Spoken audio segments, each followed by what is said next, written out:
I was a pizza delivery driver for 8 months here in Midtown Detroit. It felt like years. I've had some real crappy jobs since I dropped out of college, but being a delivery driver was by far the worst thing I've ever had to do for money. It goes way beyond just being talked to like a moron by some heavy-set Armenian shop owner or being screwed of a tip by some white trash bimbo who lies about the lateness of her order. I've been robbed, beaten up, and almost killed on the job.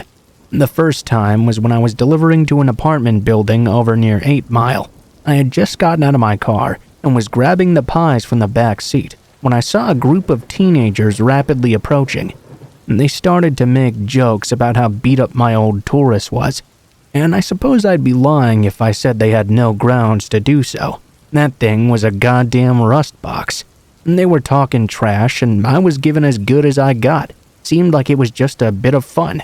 That's when I feel one of their hands reach into my pockets, trying to grab the folded stack of dollar bills I use for change. I was pissed, but when I turned, one of the kids had pulled this huge knife out, telling me to hand over the cash. I just kinda reacted. I threw the only thing I had available to me right at that little knife holder. I didn't expect this, but as I threw the pizza box, the whole thing just sort of fell apart in midair, freeing the hot pie to land right in the kid's face. I always knew our shop had a reputation for delivering piping hot. I guess that's why it was so busy. But with the way that kid started screaming when the molten cheese stuck to his thieving face, wow, it was ear-splitting. I saw that same kid a few days later, had bandages all over the side of his face the pizza landed on. I'd be lying if I said that didn't make me smile. It wasn't even the robberies that were the worst, though, because a few years back, something started happening to pizza delivery drivers here in Midtown that's almost straight out of a horror film. A big part of gang initiations around here is taking a potential member out to jump someone, but since they were doing this in public, the cops got wise pretty quickly. After trios of scumbag Crip or Blood clones were getting locked up on the daily, the gangsters decided to smarten up a little.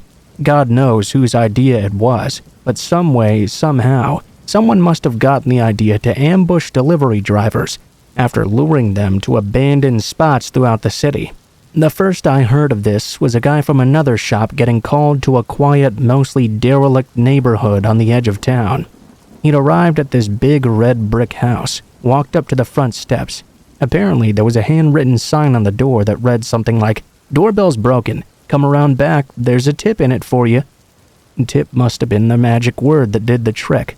Pizza box in hand, the guy walked into the backyard of this big old house where he saw some kid, pistol in hand. No one knows what exactly went down, but it ended with the delivery driver being shot in the head and neck before the assailants stole nothing more than $20 in change and single bills. His funeral was a month ago now. A few of the drivers at my shop stopped by to pay their respects. I didn't, though, because I felt like I'd be imposing. Besides, I never mentioned it to anyone, but I didn't really like that guy. No one deserves to lose their life over a goddamn delivery job, though. But this was right in the middle of this whole gang initiation thing happening. Who would drive out to an abandoned neighborhood after getting an order of any topping, any soda? After that, the shop I was delivering for started to blacklist neighborhoods that were forbidden to deliver to after dark. Even that didn't keep us entirely safe, though. A buddy of mine at the same shop managed to get himself jacked in the middle of the day, delivering to a fancy residential neighborhood. Some gang members had busted into a house whose owners were on vacation. He rang the doorbell, they pulled him inside, and proceeded to rob him of the maximum $20 in change. When he told them truthfully that was all he had on him, they beat him half to death before stealing his car. He was in the hospital for a week while his jaw was wired shut. That leads me to my last delivery that I ever drove for Armin the Armenian's pizza place. The fancy townhouse beating my buddy had suffered left me quite paranoid. Because of this, I borrowed a .44 revolver, thinking that maybe I should just go ahead and quit sometime soon. It was surreal in the extreme, being given the rundown on how to load and fire the thing and where to best shoot someone. It was like I was enlisting in the army or something. I had to remind myself this was only a pizza delivery job. So I rock up to the address I'd been given, 2 pizzas in the back seat. when I notice it's suspiciously quiet. There's a public park on the other side of the street, and thanks to a row of bushes, I couldn't see anything from approaching that angle. I started to get a bad feeling, a really bad feeling. I took the .44 out of my glove box. That's when I saw a man emerge from the bushes on the other side of the street, wearing one of those goddamn clown masks. That's right, when all those attention-starved assholes were putting on clown masks and scaring people for the sake of getting a perfect viral video. But I wasn't taking any chances. I tapped on the glass with the revolver in hand, looking over at the guy and pointing the gun plainly in view. He stopped, took one look at his revolver, and reached behind his back into the waistband. I remember cracking the window and shouting, "Don't do it if you don't want to get shot." I'm not a particularly brave guy, but I don't know. The thought of ending up with a wired jaw, and the thought of that poor kid who went out to work one night and never came home. I was ready to kill that son of a bitch in the clown mask. He just wasn't a real person to me. He was like a living embodiment of everything I hated about living in this city. I kept the gun pointed at him as I drove away, the 2 pizzas still in the back seat. I quit the moment I arrived back at the shop. Armin didn't even act surprised when I handed him back my uniform and collected the money I was owed for that shift. It's been a while since I quit, but I still think about it most days. It's in the news all the time. Some driver getting robbed or beat or worse. Everyone seems terrified of automation right now, but it can't come soon enough for some jobs. Jobs that just aren't worth losing your life over.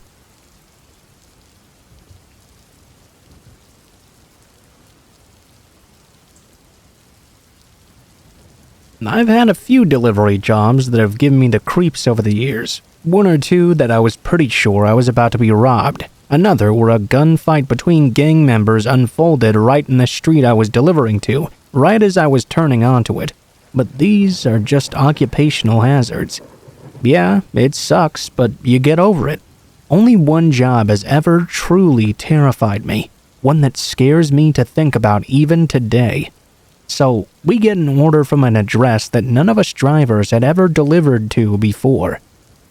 This normally causes some suspicion among us, since we're always pretty wary whenever delivering to a new address.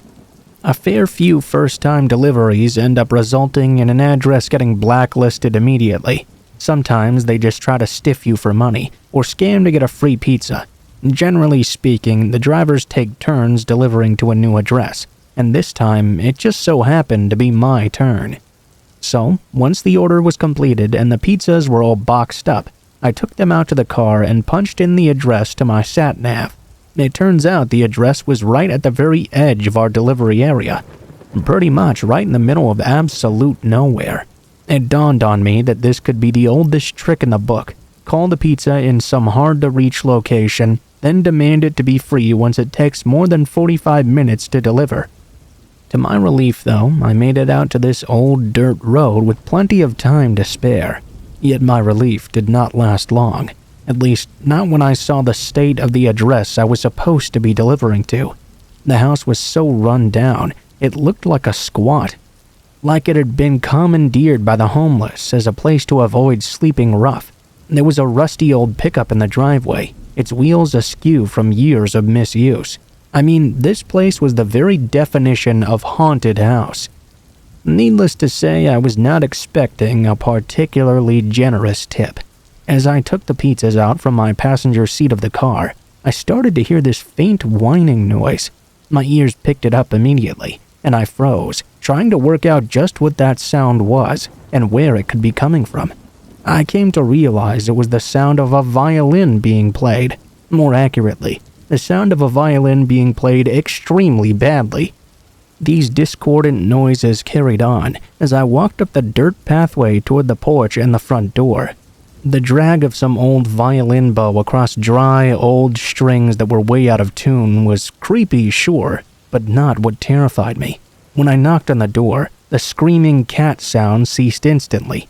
A few moments of silence went by before I began to hear slow, heavy footsteps, steadily growing closer.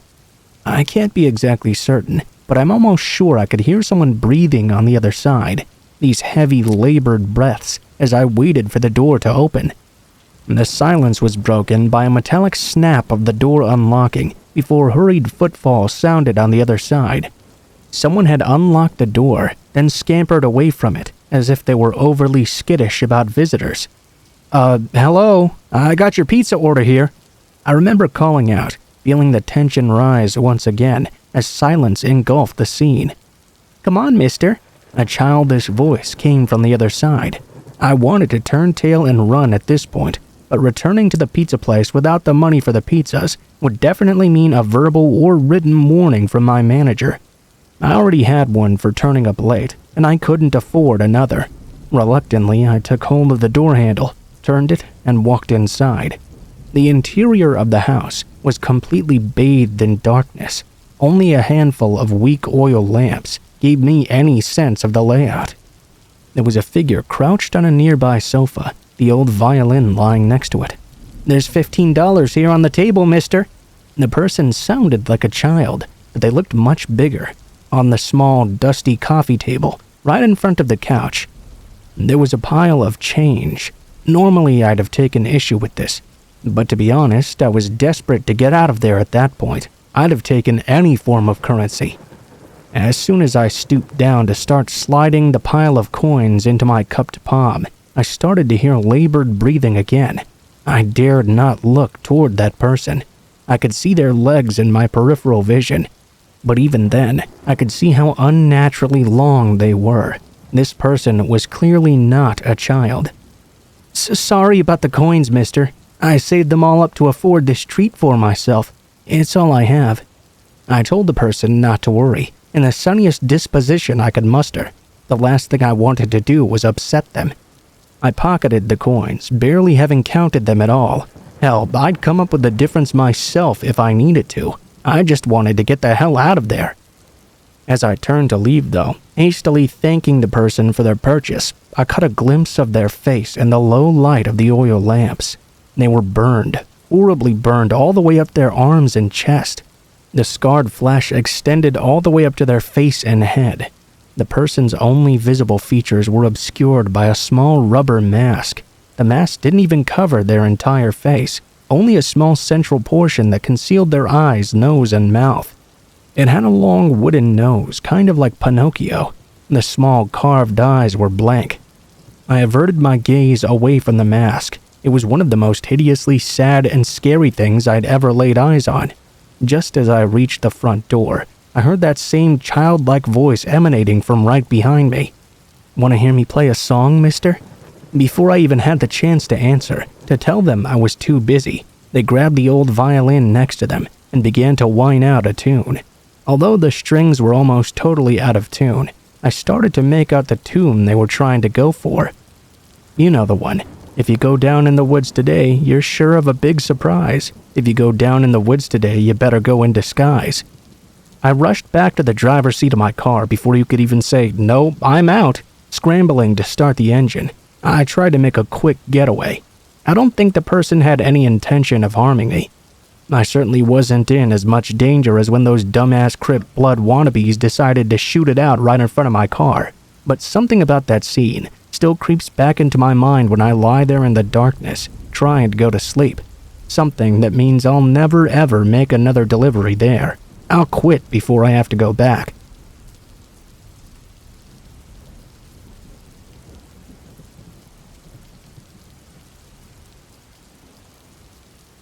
I took a gap year before I started university, and I would highly recommend one to all those who have doubts over higher education or are second-guessing their choice of course. Getting a job and suffering the daily grind was something that really helped me to grow as an individual. In other words, working for minimum wage sucks ass, and I had absolutely no intention of getting stuck in a dead-end job like that. The whole experience made me hungry for the chance to earn a better place in society. But what can you expect as a pizza delivery driver? I know for a fact it's one of the most soul-destroying jobs a person can have, filled with all kinds of employment pitfalls like paying for your own gas, getting your wages docked for late delivery, and getting treated like a criminal by your taskmaster turned manager. Honestly, I can't complain too much though. My dad helped me out with the finance on a cheap second-hand car. He even gave me a hand in getting the old rusty thing back in working order. I may or may not have picked delivery driver to put him in that position in the first place, but that's a story for another time. So, the owner who'd given me the job in the first place was a top bloke, a Kurdish fella who'd escaped Saddam's Iraq in the early 90s. He'd come here with no more than £100 to his name, but by the time I came to work for him, he was definitely worth more than $1 million. Most of his money would have been tied up in various takeaway businesses, but the spanking new white BMW he drove around said it all. The guy stayed pretty humble though. He always greeted you warmly, remembered your name, asked after your family. Like I said, a top bloke. The English guy he'd hired as a manager, though, was not so nice. In fact, I'd go so far as to say he was a complete wanker. Good at his job, don't get me wrong. The place ran like clockwork, but the man had next to no social skills and really rubbed the staff the wrong way a lot of times. Like this one time, when he found out that one of the delivery drivers had been losing pizzas. He did investigating and found out he was losing them to the same address over and over again. He'd come up with a different story every time. Dropped the box, some teenagers stole it. Turned out he'd just been dropping them off at his friend's house. He got the sack, but it was us, the drivers, that remained, that really bore the brunt of it. He instituted a policy whereby anyone who failed to deliver their order would have the same amount docked from their wages, not the cost of the business, but the full sale amount, considerably more than the sum of any pizza's parts. We were pissed off, but I don't know really. So, this is how I almost ended up breaking into someone's house one night trying to deliver their pizza. I drive out to the delivery address in my beat-up old Volhall, listening to the newly fitted engine purring like a dream. It was one of my last deliveries of the night, with the cutoff time being 11 p.m. I had that kind of second wind excitement that comes with knowing you're off work soon. Still singing along with the radio in my car, I pulled up outside this big old Victorian three-story. I grabbed the thermal bag from off the passenger seat, then strolled up to the front door. This was about the time of night that tips get pretty big, too. People can be very happy to receive hot food at this hour, especially when they've been partaking in a certain variety of tobacco, if you catch my drift. Anyway, I whistle away to myself, banging on the front door of this old house. Banging, knocking, banging again. About a minute goes by, and it dawned on me that no one was answering. Must have been some sort of mistake, I think to myself. I head back to the car to check the delivery notes to make sure I've gotten the right address. This is where the problem arises. I couldn't really tell if the person who'd written it down had put down a 1 or a 7. I decided it had to be a 1. The thing about the UK is we don't really get those crazy long house numbers like people in the States do.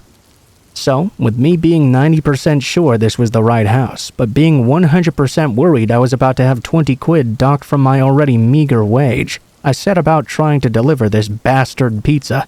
I legged it to the front door, hammered on it once more just in case, then decided to take things a step further. I started shouting, "Hello, anyone there?" through the rectangular brass letterbox. The only thing I could hear in response, though, was the meowing of cats, like a boatload of cats. I got this absolutely horrendous whiff of something truly disgusting. I suppose the cats meant a lot of full litter boxes. Gross, but true. I went to the living room window, just a few feet away from the front door. There was a little crack in the curtain, where I could just barely peek through to see if anyone was home. You'd be surprised at the amount of people that call for a pizza when they're not even there, thinking they'll be fast enough to get home before it arrives. When I peered through, though, I saw something that I can still see when I close my eyes sometimes. The room was dimly lit, only the flickering gray of TV static illuminating the interior. It took me a few moments to realize what I was actually looking at. I could see one couch was absolutely teeming with felines. I mean, every square inch was covered in cats. Just a veritable legion of little furballs surrounding it, trying to leap up and join their feasting friends. Yeah, that's right, feasting. For on that very couch lay the dead body of their former owner. Her cats had barely even waited till her body was cold before they scrambled all over it. I could see them plucking out her eyes and chewing her lips off. They were tearing away at the soft parts. Anywhere not covered with clothing was a mess of blood and torn flesh. Her own cats were eating her right in front of me. I called the police when I got back to the shop, actually giving the prick manager the finger when he tried to interrupt me giving a full account to the dispatcher. They thanked me for informing them, and I actually read about the whole thing on a local news site the following morning. The dickhead manager tried to dock my wages for the non-delivery. When he told me that, I just quit there and then. Big twist, the Kurdish owner called me up the next day. He called to ask if I was okay after witnessing that horrifying thing, and more importantly, to offer me my job back. He'd hashed it out with the manager himself over unfairly trying to dock me. He supported the policy to an extent, but never in a case such as this. I took the job back, but I did have a favor to ask him. I'd be looking for a better job, but I needed a good reference. I was 18 and had never been employed before. Getting those was a nightmare. He promised to give me a glowing one. I actually ended up getting an interview for a law firm to work as a legal apprentice. Low pay, but not no pay. This is pretty much exactly what I needed to secure myself a place on a law course at Newcastle University. In the end, I guess the guy talked me up to be some sort of prodigy. I got into my uni, and I graduate next year. Oh, and just my luck. What I'd thought surely was a 1 did turn out to be a 7 in the end. What an unfortunate thing I stumbled upon.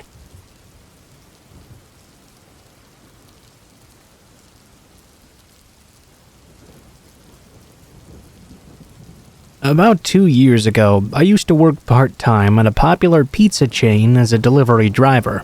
I had a full-time job during the day, so the shift at the pizza place would be from around 6 p.m. to 12 p.m. I enjoyed the job for the simple fact that I made quite good money. It was fairly easy as well, but I hated working at night because it was really dangerous. One night, we got a call 30 minutes before closing for a delivery in the worst part of town. I was stuck taking the order since my manager had sent the other driver home early. It was a really slow night that night. I hurriedly headed out to deliver that pizza. About 20 minutes later, my GPS said I'd arrived at the location. I couldn't read the house number though, as it was pitch dark. None of the houses had their porch lights on either. As a safety, I called the customer to ask if they could turn on the light to their home. They didn't answer until the 6th ring. He told me his house had 2 trash bins next to the curb, and the light was broken so he couldn't turn it on at the moment. I started walking through the front yard to the front door of the house I assumed it was, only to see a man staring at me through the window. I yelled out to him, but there was no reaction.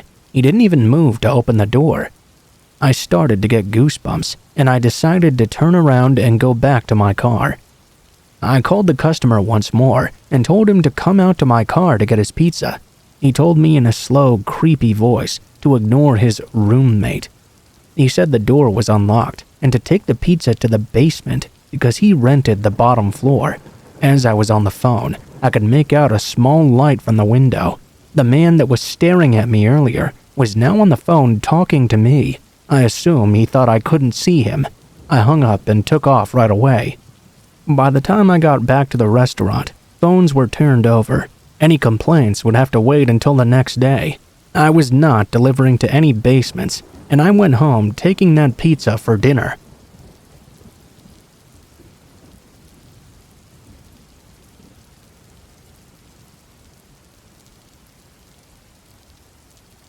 I quite like to go hiking in the area around where I grew up. Although I personally live in the city now, I still own the property where I was raised.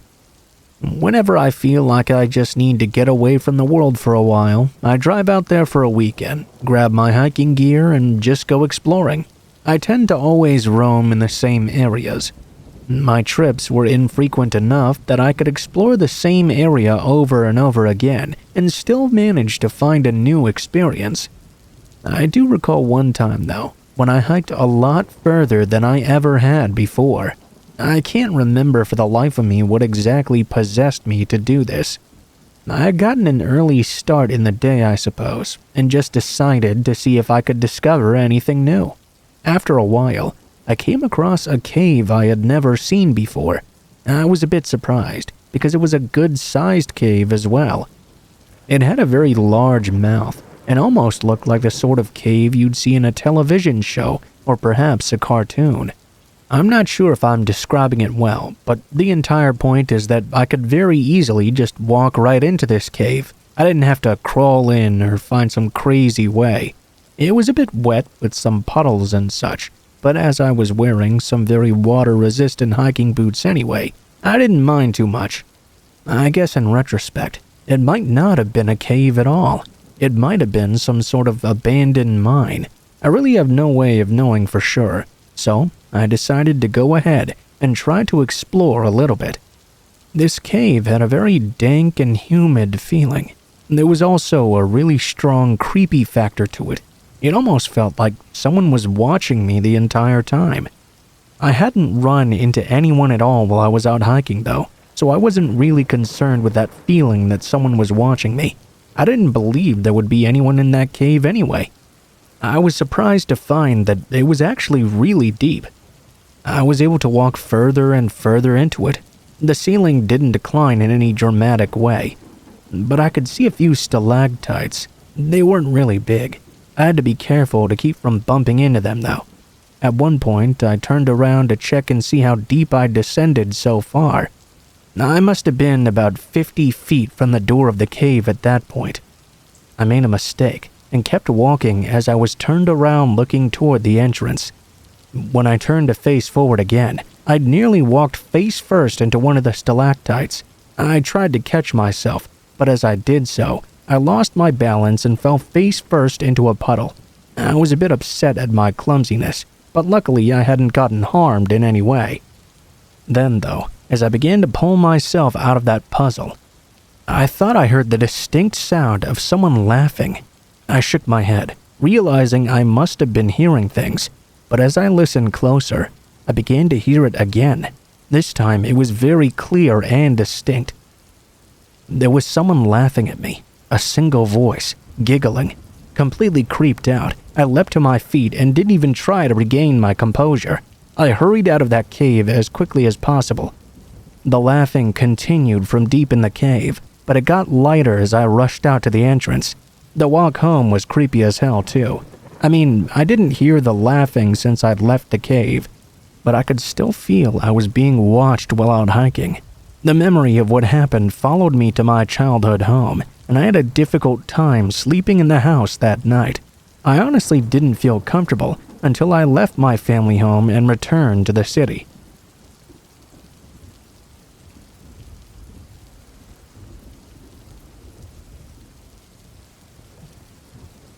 One of my favorite pastimes is finding and exploring caves.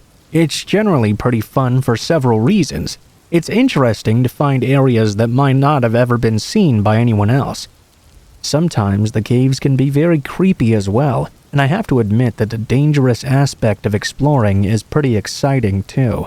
I'm not going to mention exactly where this happened, though I will mention that we do have a lot of caves in the general area, so it's easy to stumble upon them. I really don't want someone to read this and think that cave exploring is a good idea, then run off and get themselves lost, hurt, or even worse, and blame me for it. A few years back, when I was out exploring, I was climbing up the side of a pretty large hill. I noticed some strange rock formations that led me to believe there might be an opening for a cave. As I searched around, I found what I was looking for, and now I was pretty excited. The cave's entrance was rather short, however. There was no way I could get into it by walking. I would have to get onto my belly and crawl inside. This is actually pretty common, though of course there's no real guarantee the ceiling will rise, nor that there will be any sort of tunnel or compartment once I got in there. Half the fun though is finding that out. So, I got down on my belly and slipped myself into the cave. It was dirty and a bit wet, but hey, that's cave exploring for you.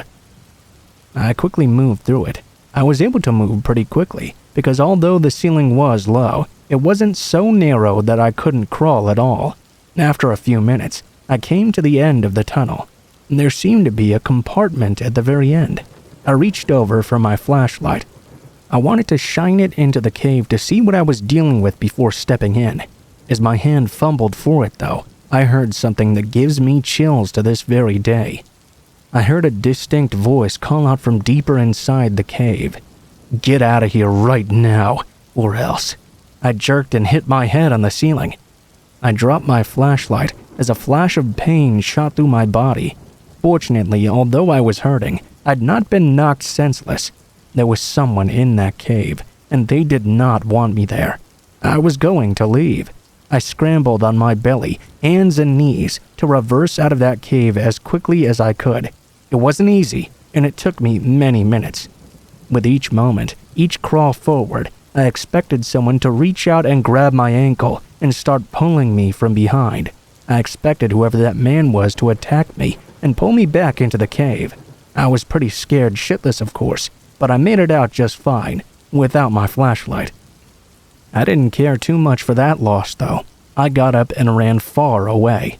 I don't know why someone would be hanging out in a random cave like that. Maybe some weird drug dealers making some illegal drugs, or something worse. I'm glad I didn't have to find out, though, and that's another reason I don't recommend doing this on your own. Trust me, you don't want to find out who someone like that is either.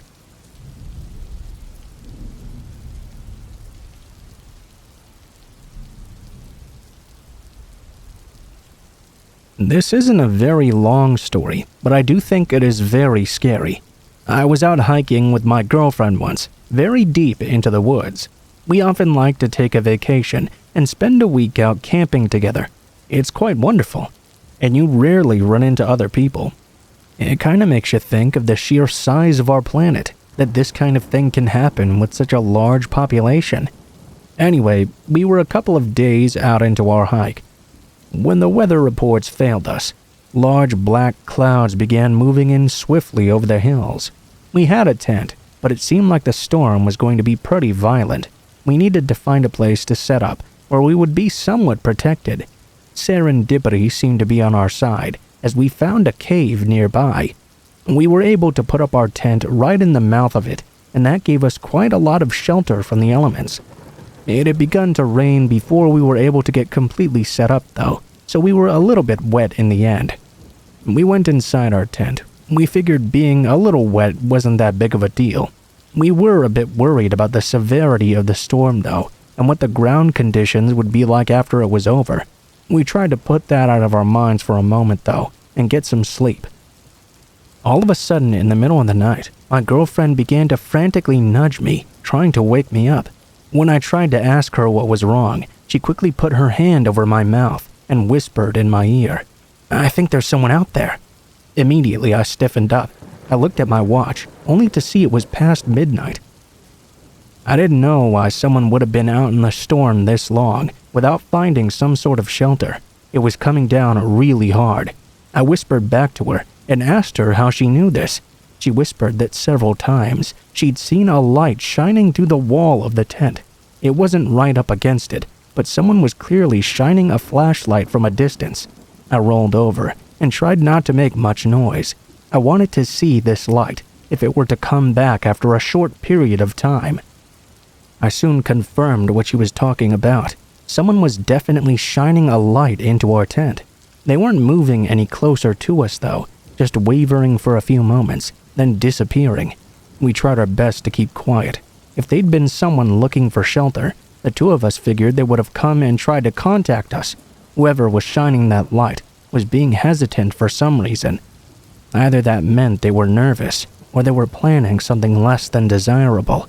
As quickly as I could, I grabbed my hunting knife and made sure it was close to me. I whispered to my girlfriend that I would keep an eye open and an ear available to see if they would come any closer. The light shone through our tent a few times during the night. It was the same way each time as well. It would shine in as though looking at us, waver there for a few moments, then flash away in an instant. It came a little closer once or twice, but never came right up to us. I didn't move, but kept myself ever ready. Sometime after 3 a.m., though, it was gone. I didn't see it again after. When the sun came up, although I hadn't had much rest myself, I figured it might be a good idea for my girlfriend and I to pack up and leave right away. My girlfriend opened up the tent and immediately screamed. I grabbed my knife and rushed over. Lying right outside the door flap was a decapitated and bloodied bird carcass. It was pinned to the ground by a small knife. I felt my heart turn to ice. It seems the person I'd seen with that light had gotten a lot closer than I'd ever thought they did. Because when we set up that tent, we'd set up the opening facing the inside of the cave.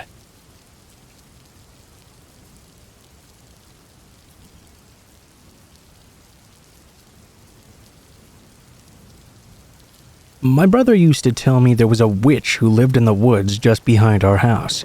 My brother was 8 years old at the time, and 8-year-olds are definitely more likely to believe in such things. At 14, though, I didn't believe in witches. I figured either he was just scared of the dark outside his bedroom window, or he'd seen something and mistaken it for a witch and let his imagination go crazy. He, however, always insisted it was truly a witch. I'm an indoors boy myself. I have no problem with that now, and I had no problem with that when I was a teenager, so I never had a reason to go back into those woods. Once, when I was babysitting my little brother, though, I did a pretty bad thing. I invited my best friend Terry over, and we were playing video games. I completely took my attention off of my little brother because of this.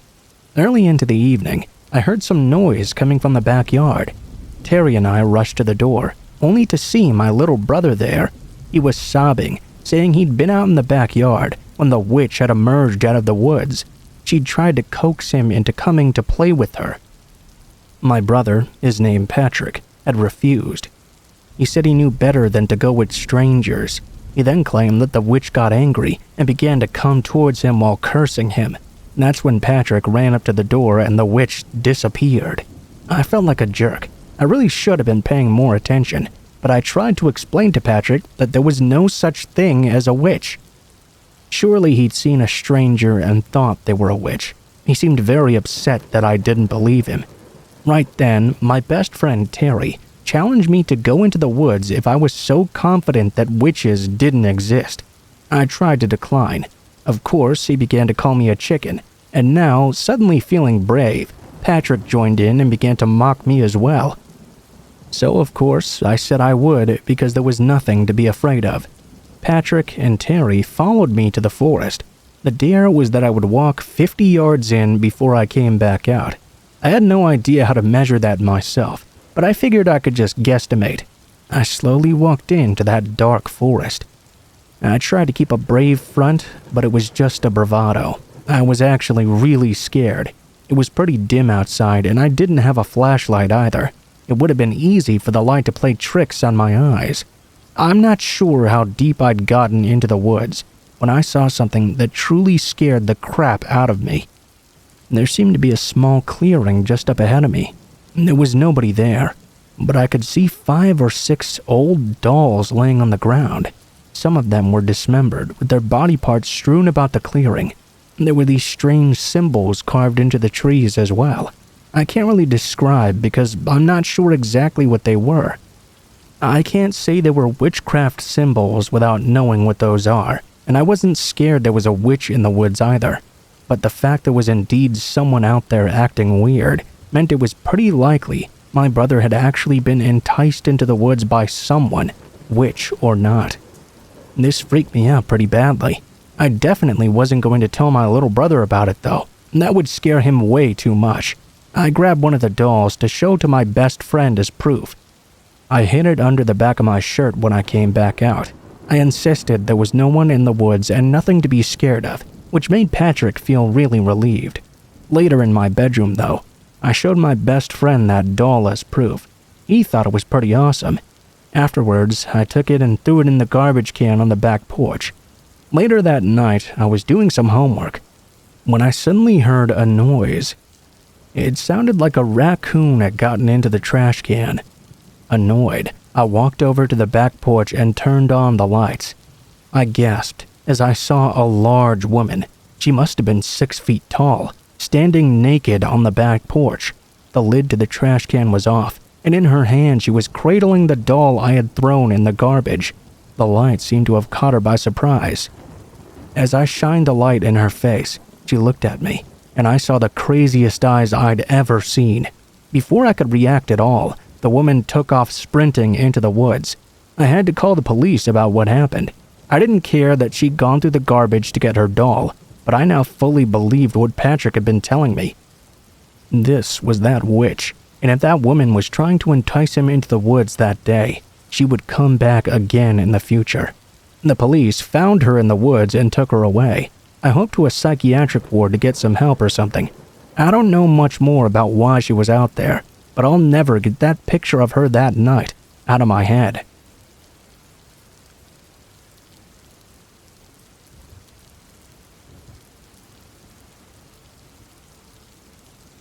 Birdwatching was an activity I usually enjoyed in the fall and would regularly go hiking in the local forest to do.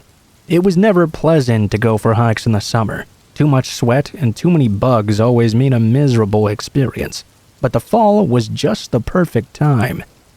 The scariest thing that ever happened to me occurred when I was on one of these walks. I'd gotten an early start that day and wanted to see how deep I could get out into the hills. Now, it's not unusual to run into people during these hikes. Although the hills around us were rather deep with forest, fall was a popular time to go hiking.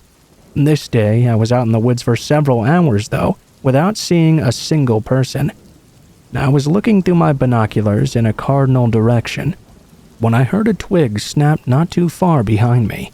I jumped and spun around. I expected to see a small animal behind me, at worst, someone spying on me. But instead, to my surprise, I didn't see anything. I didn't think too much about it, because it really could have been anything making that noise. The snapping sound I made spinning around had scared the birds away, so I decided to continue hiking and looking for some other birds to watch. As I was continuing to walk around, though, I could have sworn that I heard someone else walking behind me. It was almost like being in a living cartoon. As I was walking, it seemed like I heard an extra set of footsteps, but every time I stopped, I didn't hear anything at all. I was stuck between thinking I was just imagining it and thinking that someone else in the woods was really trying to mess with my mind. This continued for quite a while. Fortunately, I was pretty familiar with the area, so I wasn't more than just a little bit nervous hearing what I assumed were other footsteps. It did wreck my nerves a bit, though. By the time I got to this creek I usually stopped by for a drink of water, I was really on edge. I walked into the creek, much happier to be hearing the sounds of flowing water rather than leaves. As I was about to bend down to get a drink, I noticed a bird call from the far side of the creek. While it was the bird that got my attention, it was what was beside the bird that kept it. I could see a human body laying down on the far side of the creek. His head was turned to the side, and he was so thickly dressed, I couldn't tell if he was breathing or not. I tried calling out to this person to see if they were alive or unconscious. They didn't answer. If they were alive and I didn't try to help out a bit, I would have felt terrible. I made my way walking down to a log that was crossing the creek and carefully made it to the other side. I cautiously approached the man laying there. As I got closer to him, though, I didn't have to get much further to realize that this man was clearly dead. Blood on the rocks and his discolored flesh was more than enough to let me know he'd been dead a while. The way it was arranged made me pretty confident he'd been killed as well. Panicked, I quickly rushed back to the log and crossed back over. I was nervous and missed my footing, though. I slipped and fell into the water. Fortunately, it was a shallow creek, and I only needed the log so I wouldn't get wet. I was soaked now, though. I got up and trudged out, and began making my way back out of the hills. At first, I was quite panicked, but that soon gave way to worry. I kept remembering the sounds of those footsteps as I'd made my way out of the woods. I began to hear them again, and when I sped up, hurried to get out, I could have sworn I could hear them keeping pace with me. I was convinced that someone was following me the entire time, but the worst part about it was that I could never find trace of them while it was happening, so I didn't know if it was real or all in my head. Regardless, I made it out of the forest without anyone trying to attack me. I had to report that body to the park rangers. I also let them know about me being followed, but I didn't really have any evidence other than my own paranoia to back that up. So, yeah, I have no idea if someone really was after me for seeing that, or if it was just my paranoia from what I'd seen. Either way, it was a pretty terrifying experience.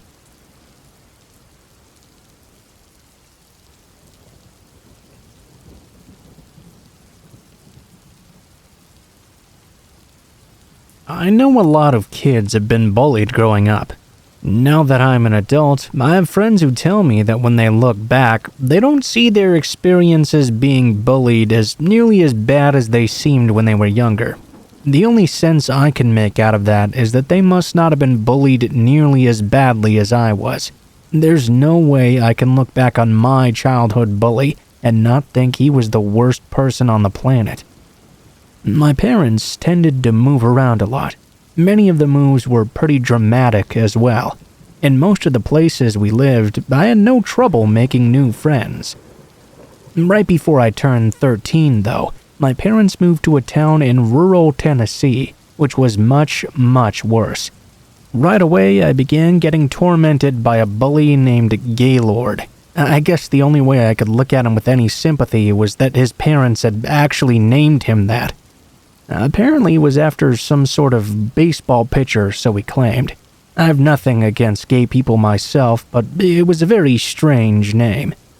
I couldn't imagine, though, that too many people gave him a hard time for it. He was a huge, angry, and downright scary kid. During my first week in school, he'd already started to pick on me. He began calling me names and slurs, most of which I don't care to repeat. I wasn't used to being bullied, so I wasn't sure exactly how to respond. So, one day while he was antagonizing me and I'd had enough, I broke down and yelled out, "Yeah, well, at least my parents didn't name me Gaylord." Big mistake. The jackass jumped over his desk and began beating the living hell out of me. Fortunately for me, we were in math class, and the math teacher was also the wrestling coach, a fairly big man in his own right. He easily pulled Gaylord off of me. The bully got suspended from school for a month. It was no shock to me that he'd been suspended several times before, so his punishment this time was much more severe. I was more scared after the fight, though, than I'd ever been before it. I thought that he'd be so much more difficult to deal with after punishment, so I began to dread the end of the upcoming month. About a week after he'd gotten suspended, I went out hiking in the nearby park, which was basically a small forest off to the side of the town. I was still very new to the area and hadn't made many friends here yet. I think my altercation with that big bully didn't help me much. Who would want to be friends with someone who was likely to be the target of the biggest and scariest bully around? I was walking along, a bit lost in my thoughts. I was able to get my situation off my mind for the first time in a long while. I couldn't claim I was really enjoying myself, though. I heard some noises up ahead of me, and it sounded like some other kids were playing. I thought it might be nice to try and meet some new people and try to make some friends. I began to walk toward the direction of the commotion. When I finally caught sight of the person making the noise, though, I froze in fear, as I recognized it was Gaylord. I had only seen him from the back, though. He hadn't seen me yet. I realized that if I tried my best to be quiet, I could probably turn around and get away before he even knew I was there.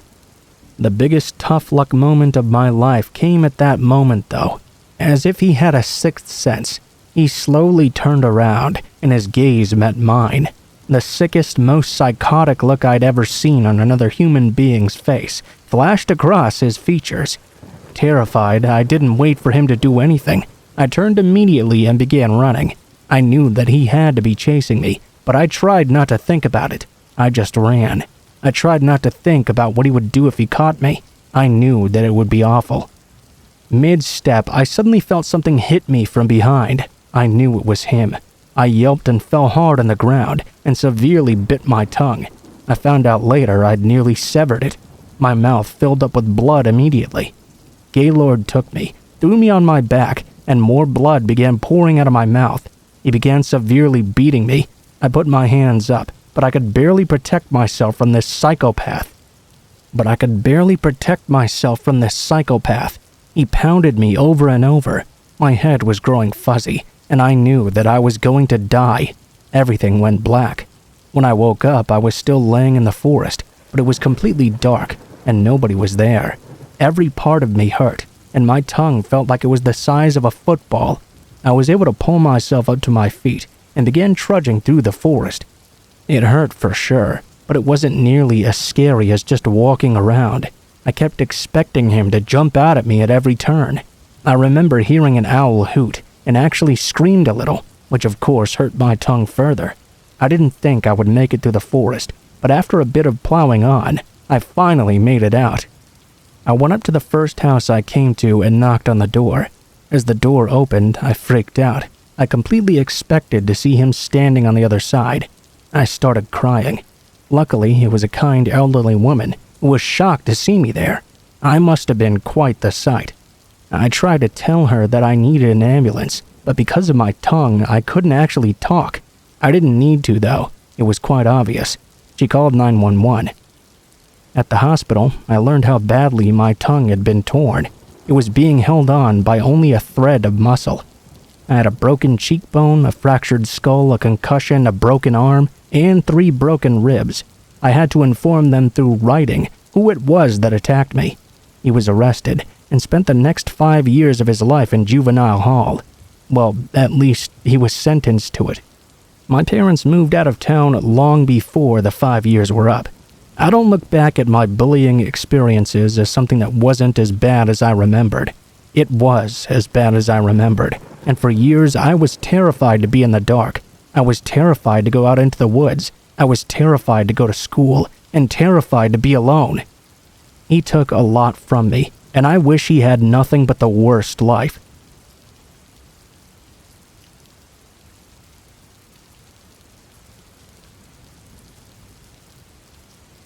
I don't really know when this clown thing started, and I don't really know what it's about either.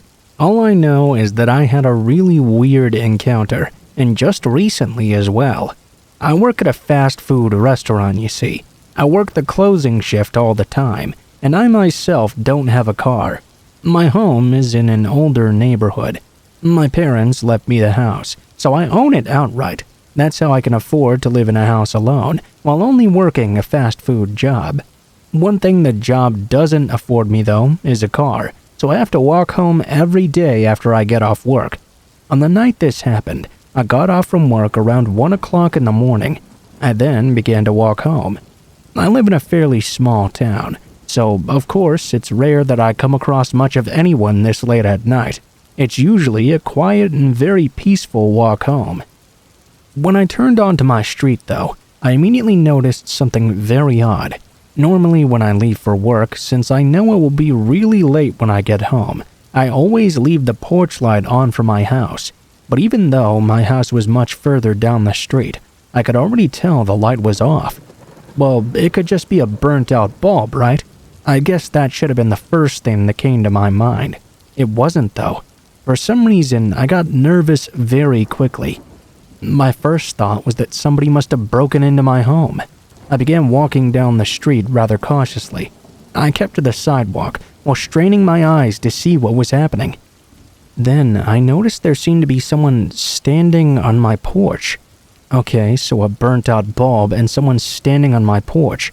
That was enough for me to get very worried. I took the side yard of one of my neighbors and walked over to the backyard of my immediate next-door neighbor. Yes, I know how stupid that sounds. I should have just called the police. However, in the moment, that didn't occur to me. I just wanted to know who this could be. I was actually trying to think of a way to handle it myself. Plus, one of my immediate thoughts was that this must have been a friend of mine playing a really mean prank on me. It was not unheard of. If it was a friend and I called the cops on them, that would be a huge mess. I walked up to the side yard of my neighbor and peeked around the corner to see who this was. There, sitting on my porch, rocking back and forth in my dad's old rocking chair, was a clown. The shock I felt going through my body was indescribable, but the shock immediately turned to fear when I saw this clown was holding a large machete. Amid the fear, I still had the idea that this may have been one of my friends.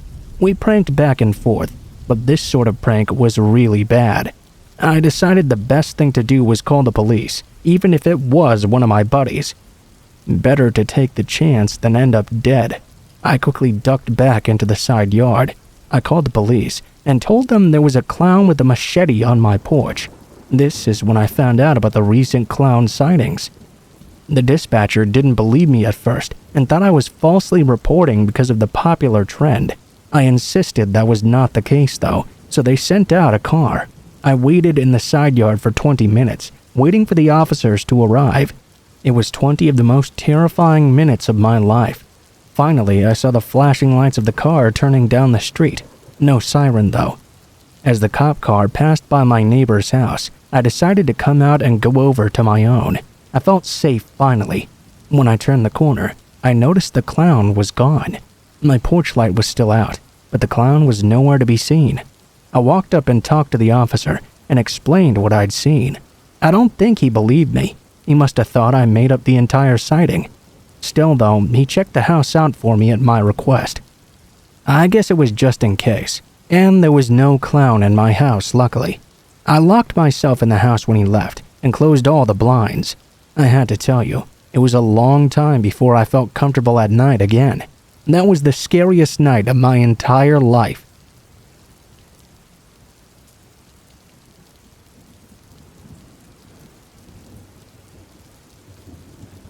I don't know what the hell is going on with this clown thing, but whatever it is obviously not good. Probably just a bunch of people messing around, but still, it's pretty freaky. I had my own experience recently. I was hanging out with my best friend Todd. We were pretty psyched up that Halloween was coming soon. We actually wanted to start a YouTube channel that we used to do ghost haunts. I mean, what's a better time on Halloween than doing something like that? We tried to decide what would be the best setting for our very first episode. We decided to do a graveyard, of course. Some graveyards have gates around them. Some might have caretakers or other various defenses against grave robbers. We wanted to make sure that when we finally went out and made our video, we wouldn't have any interruptions at all. Of course, the only way to find the perfect graveyard to film in at night was to look for one at night. There were plenty of graveyards in our area, so we scattered about a few a night for 3 nights in a row. We hadn't found any that we really wanted to use though. I mean, some of them were accessible, but we didn't just want accessible. We wanted it to be both accessible and spooky. The 4th graveyard we scouted was alright. I won't say it was perfect, and actually we didn't end up choosing it for our video in the end, but there's another reason for that. Todd and I were looking through the graveyard when we noticed another light just up ahead of us. Immediately I got worried. I thought this must be the caretaker or something, and we were about to get in trouble. I told Todd we needed to leave right now. Todd, however, was a lot more adventurous than I was. He decided surely it was not a caretaker. It was probably some high school kids hanging out in the graveyard, telling ghost stories or smoking a bong or something. Todd thought we should try to check it out and see if it really was teenagers. If it was the perfect chance to sneak up on them and scare the living daylights out of them. Against my better judgment, I decided to go along with this. We tried to get up close to them to see what we could see. As we got closer though, we saw the light was likely coming from a crackling fire. That wasn't the part that froze us in fear. We could see there were 5 clowns holding hands and circling the fire. I hadn't ever seen anything like that before. The first thing I thought was it seemed like some sort of weird cultish ritual. Fortunately for us, we were in the dark and the clowns circling the fire couldn't see us, or so it seemed. I knew that we should get the hell out of there, but it was so hypnotic just watching them do this ritual. It was Todd who suggested we leave actually, so we did. We were very quiet. I had no idea what those clowns were doing. I have no idea if they would have meant us any harm, but just try to picture what we saw that night. 5 clowns, all dancing around a fire in a graveyard silently. Pretty freaky, huh? It kinda sucks that we were just scouting that night and didn't have our video camera with us. That would have made a very interesting first video.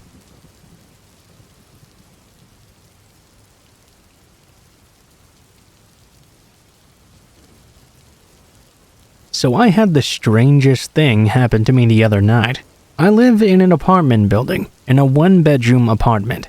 The other night, I was in bed sleeping when I heard a loud knocking at my front door. I found this to be very, very odd because the building I live in has a security door. I don't know anyone else who lives in my building. No one buzzed my buzzer either, so I had no idea who this could be. I got up, stumbling across the floor half asleep. I looked up at the clock and noticed it was around 2 o'clock in the morning. Now I really had no clue what could be going on. I figured maybe one of my neighbors had a problem in their apartment and they needed my help for something. I went up to the front door and grasped onto the chain. I was half asleep, as I mentioned. I realized quickly, though, that it would be pretty stupid to just open the door without even looking through the peephole. I took my hand off the chain and put my eye up to the peephole. I got the shock of my life, and it felt like a real jolt, too. Standing just outside my door was the scariest looking clown I'd ever seen in my entire life. His makeup was evil looking. His mouth makeup had fangs drawn into it. Wounds and blood were made up all over his face. His eyes were narrowed, and he had the sickest smile I'd ever seen. Worst of all, he was pounding on my door with what looked to be a meat cleaver. He loudly knocked on the door again, startling me. I wasn't sure how to react. I mean, obviously, this was freaky. I thought maybe I should just pretend to not be home. I'm not sure how you can even address a clown that looks like such a psychopath. Finally, I decided I needed to say something after he wouldn't go away. I mean, I had no idea who this guy was. If he really started to think I wasn't home, there was nothing stopping him from going to someone else's door, and maybe the next person would open it, and who knows what would have happened to them. I told the guy to go away, or I would call the police. He began to pound on the door even harder. My heart was beating hard in my chest. I told him I was going to call the cops right now. I did so, and went and grabbed my cell phone. When I got back to the door, to my surprise, the clown was still standing there, gazing directly at the peephole.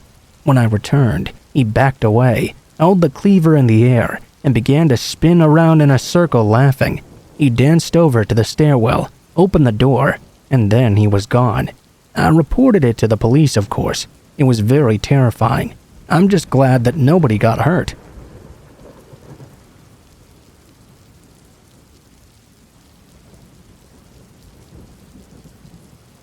There was an old and abandoned asylum right off the town that I live in. Nowadays, it's been cleared out and is used to give ghost tours. I've been to it a couple of times since it reopened. I don't really believe in ghosts, nor do I think it's haunted. And now that it's been cleaned up, it's really nowhere near as scary as it used to be. The reason I know this is I've been in the hospital after it had been closed down for decades, but before it ever reopened as a haunted tour. When I was growing up, we'd heard a lot of stories about the place. They were the sort of stories you would expect from a huge abandoned building that used to house a bunch of crazy people. It probably didn't help that the place was built outside of town, in a heavily forested area. That made it even more creepy than it otherwise would have been. I think this is a pretty common story, though, with regards to abandoned hospitals and asylums. You always hear about one patient who was left behind after it closed down. My town, of course, had several of these stories. I recall one of them was about a mentally deranged patient who they referred to as Chuckles. Apparently, the story goes that when the hospital closed down, they had to release all the patients free into the world. Chuckles, however, was so insane that the doctors didn't feel good about unleashing him onto the world, so instead they strapped him down to a gurney, rolled him into a quiet room, and locked him in. From there, the story takes several different directions, depending on who's telling. Some people claim he starved to death because he couldn't unstrap himself, nor could he get out of the quiet room. Others say he did get out and lived by himself in the abandoned hospital.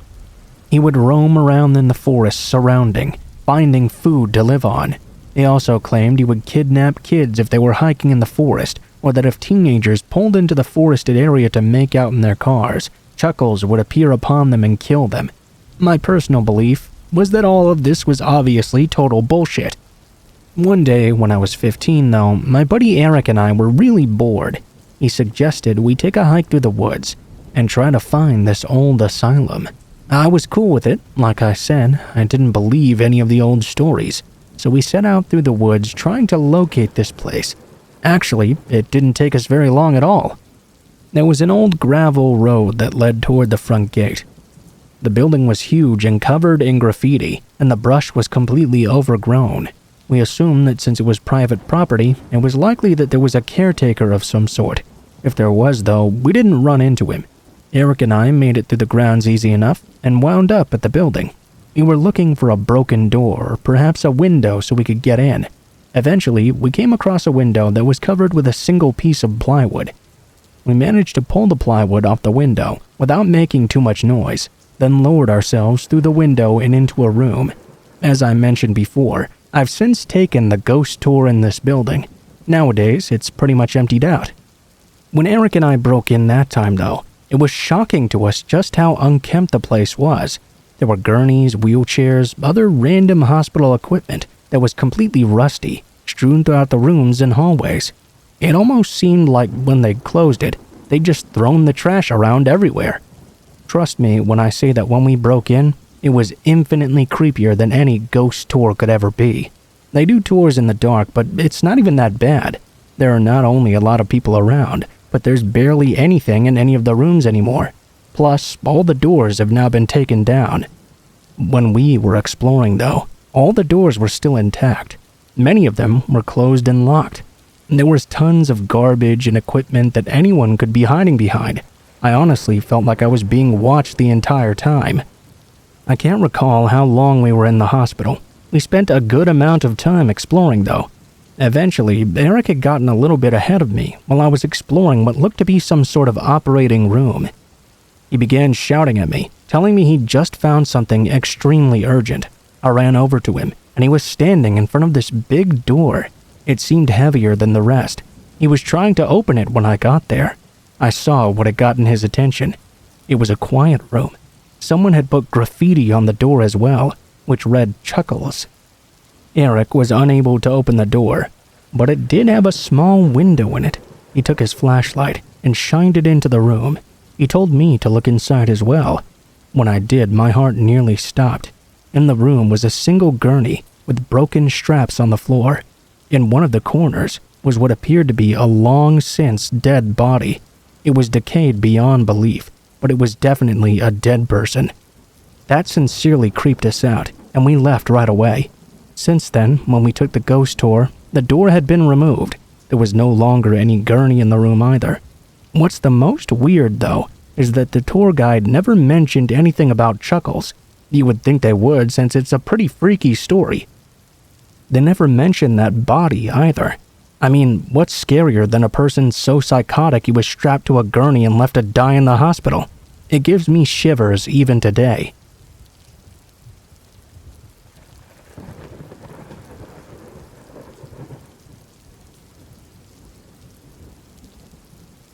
Years ago, I committed myself to a psychiatric ward. It wasn't for anything too serious, though. I was having some issues with depression, and I was also having a tough time sleeping.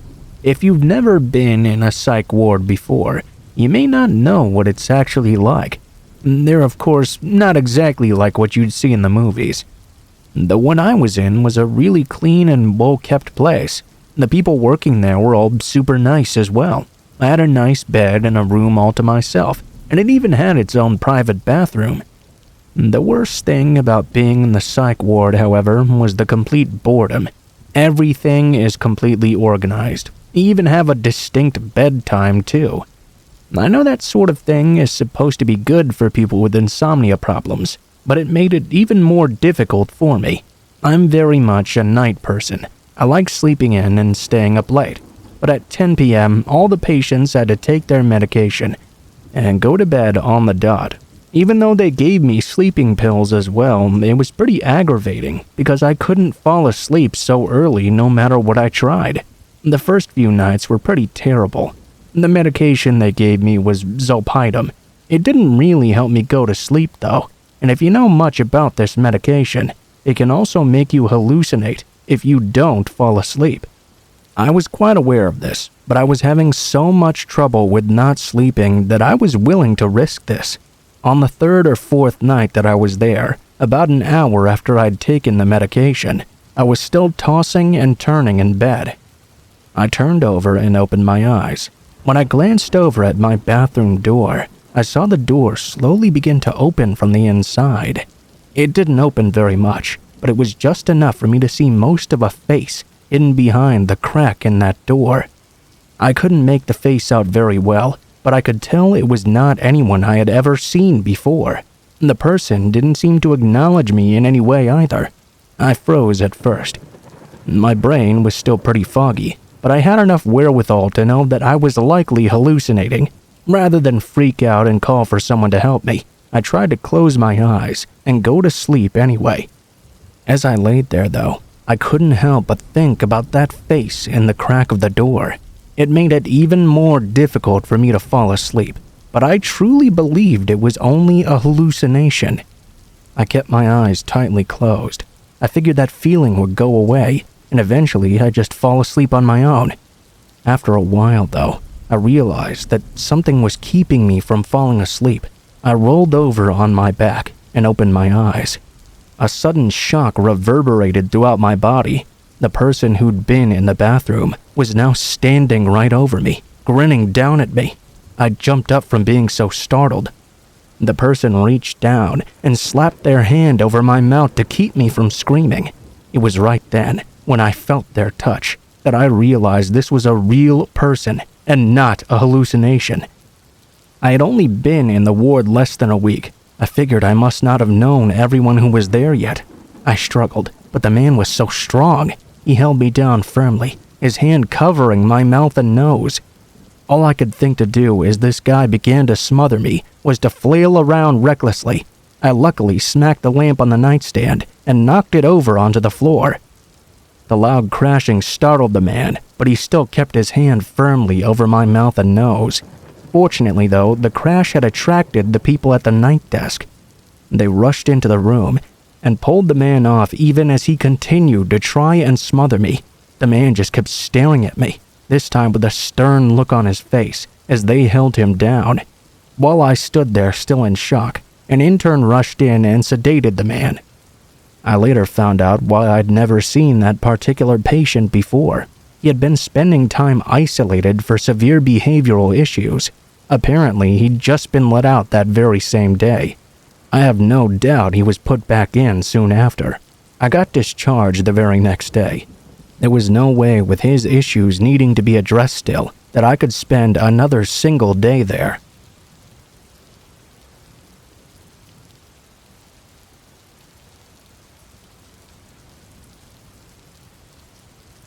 This story absolutely needs to be kept anonymous. I can't even tell you which state I live in, because even telling this story could get me in some serious trouble. I'm a psychiatrist who works in the psychiatric wing of a hospital. It can definitely be a trying job sometimes, but I really like to think that I can and do help people. Although it can be very draining, improving people's mental health is very rewarding. I'm not sure if you're familiar with United States HIPAA privacy laws, but they're extremely protective of an individual's right to privacy. This is especially so in the case of therapy. If someone were to admit something to a therapist, and they were specifically seeking out therapy for this problem, psychiatrists and psychologists are forbidden from relaying this information to the police, at least if there's not clear indication of future crimes. This has, in times, presented me with some pretty terrible admissions that I had to keep secret. The worst one was about 10 years ago. A new patient was admitted into the wing. He was in his late teens or so, thin, sallow, and very depressed looking. His mother had found him in his bedroom, cutting large slashes into his body with a straight razor. She had taken him to the hospital where the wounds were treated, and since he was found to be a danger to himself, they admitted him into my care.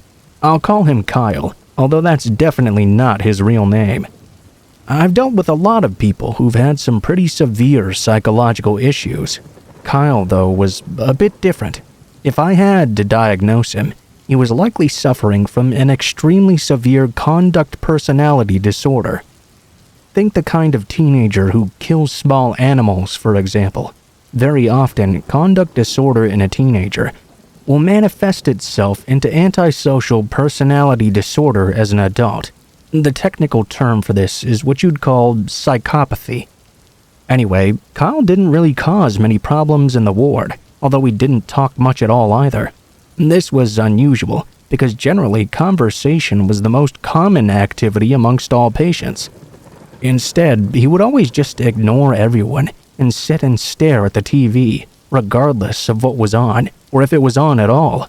When the TV time was over, he would go into his room, lay on his bed, and just stare at the ceiling.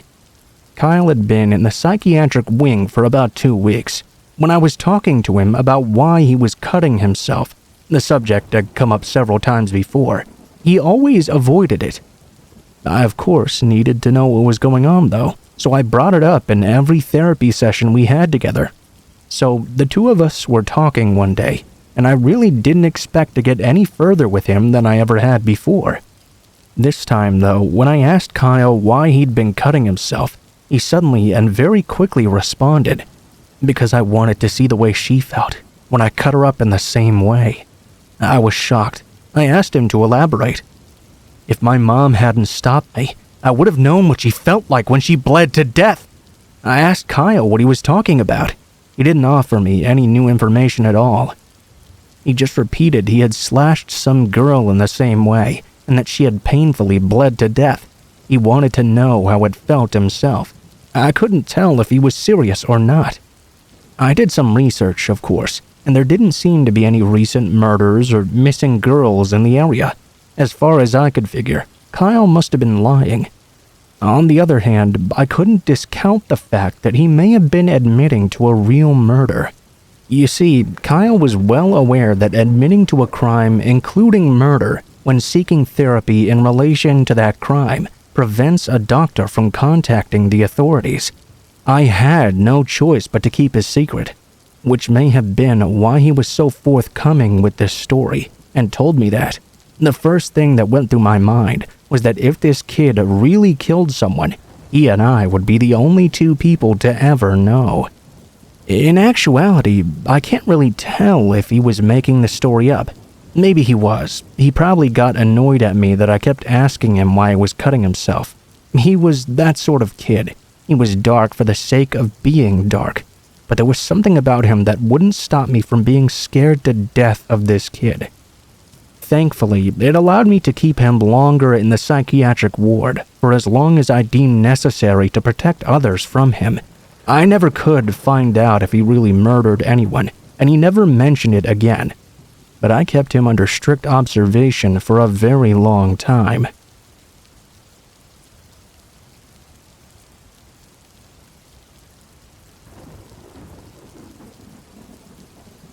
Easily the most frightening experience I ever had was back when I was in the 5th grade. I remember everything about it, actually. I was walking to school, and it was unusually dark outside. The sky was completely overcast, with the darkest clouds I'd ever seen in my life.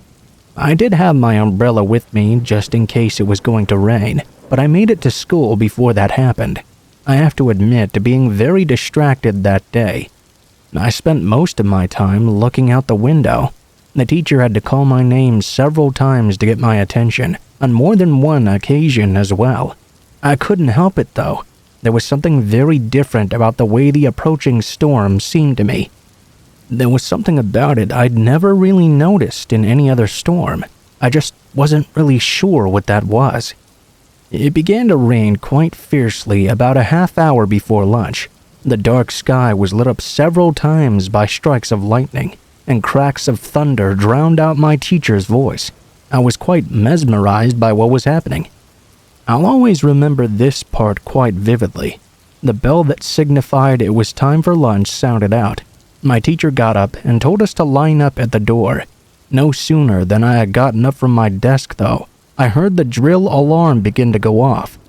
Or at least what I thought was the drill alarm. Immediately, all the kids in line began to panic. I think we all assumed there was a fire. But I guess in hindsight that didn't make much sense, since the rain was falling so hard. The principal's voice suddenly came over the intercom. He informed us that this was not a drill, and it was not a fire either. A tornado warning had just been sounded. We were instructed to go out into the hallway, just as we'd always done when we had tornado drills. Unfortunately, the words of the principal didn't do anything to calm anyone down. Kids were pushing each other out of the way. Everyone was in a hurry to be the first out of the room and into the hallway. It was pretty bad. The teacher was trying desperately to get everyone to calm down. It wouldn't work, and from the sounds of what was happening, it was not working in any of the other classrooms either. I remember I tried pushing through the other kids as well. When I finally got out into the hallway, it was utter chaos. Kids were scrambling around. Some were up against the wall in their tornado drill stands, sitting down, putting their head down in their lap and putting their arms over their heads. But unlike the drills, it was not orderly at all. Kids were taking up more space than they needed to. There wasn't enough room for everyone. I didn't want to create a problem myself, so I found a spot on the wall, dug in, and put my head down. I'm not sure how long I sat there like that before it happened. It was loud. Kids were scrambling. The damn tornado alarm was still going off. And then a new sound joined them. It was a surreal, very loud sound, almost like being right in front of a train. I was on the verge of tears because I knew this was the tornado I had been hearing. Well, the sound only got louder and louder. I had this overpowering urge to look up and see. I knew I wasn't supposed to. I was trying to follow the rules, but it was just too loud to resist. Finally, I lifted my head to look up. Right when I did, I heard the most horrible crashing sound. I can't even begin to describe it.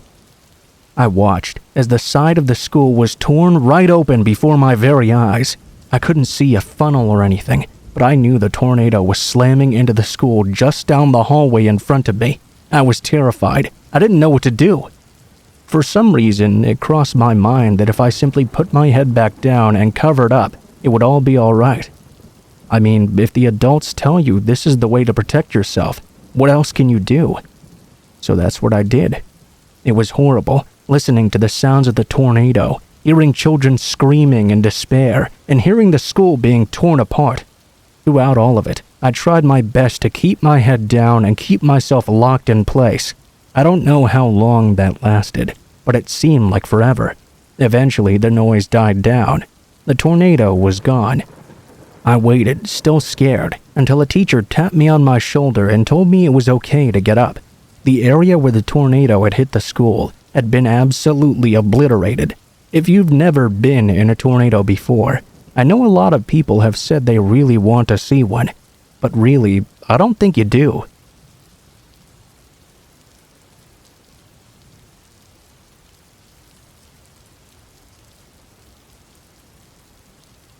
I had been planning on going on a fishing trip for quite a while. When I got up in the morning, I had everything packed and put into my truck.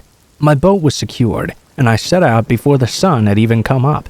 Although I'd checked the weather before I went to bed, and even when I got up, I was a bit surprised when the sun did rise. It was supposed to be overcast and rainy, and it certainly was that day. But what surprised me was just how dark the clouds overhead were. I tried not to let it get me down, though. When you really want to go fishing, rain is one of the last things that will stop you from doing so. I went out on the lake in my boat, and the sky was still pretty dark. I got into the lake and out on my boat before the rain started falling. However, when it did begin to finally fall, it was raining hard. I remember getting slapped by the drops of rain and feeling like the rain was actually physically attacking me. I found the sensation very unpleasant, but it wasn't enough to get me to come off the water.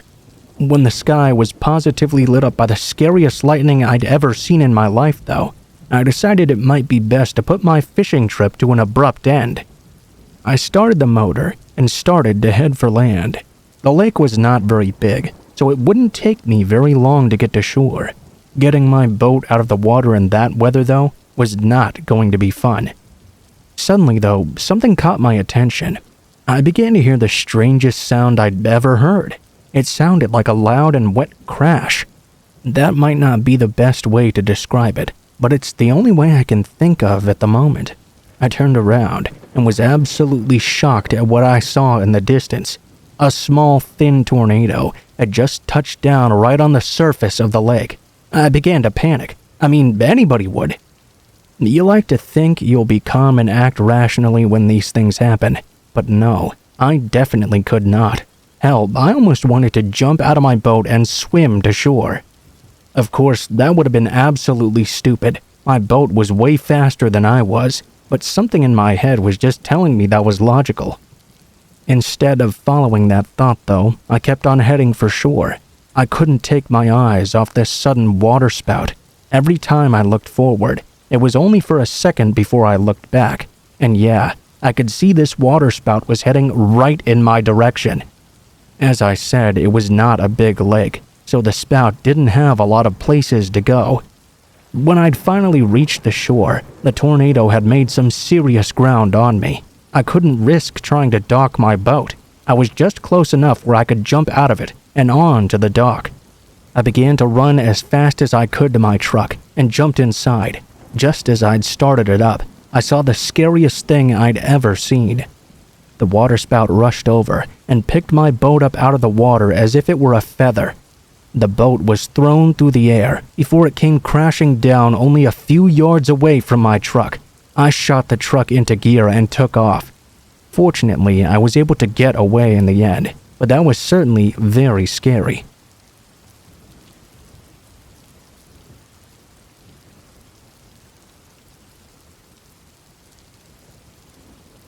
I have a recurring dream. Well, it's more of a recurring concept dream, and the dream itself is not the same, but what happens in it always is. I'll be somewhere with any person, usually a different person each time. It will be really cloudy outside. I'll look off into the distance and see a tornado touch down. I'll panic, and this is the funny part. Each time I see the tornado, I'll remember that I'm having a recurring dream about tornadoes. I'll tell myself this time is not a dream. I run off and try to find a basement to hide in. I've been having this dream over and over for my whole life.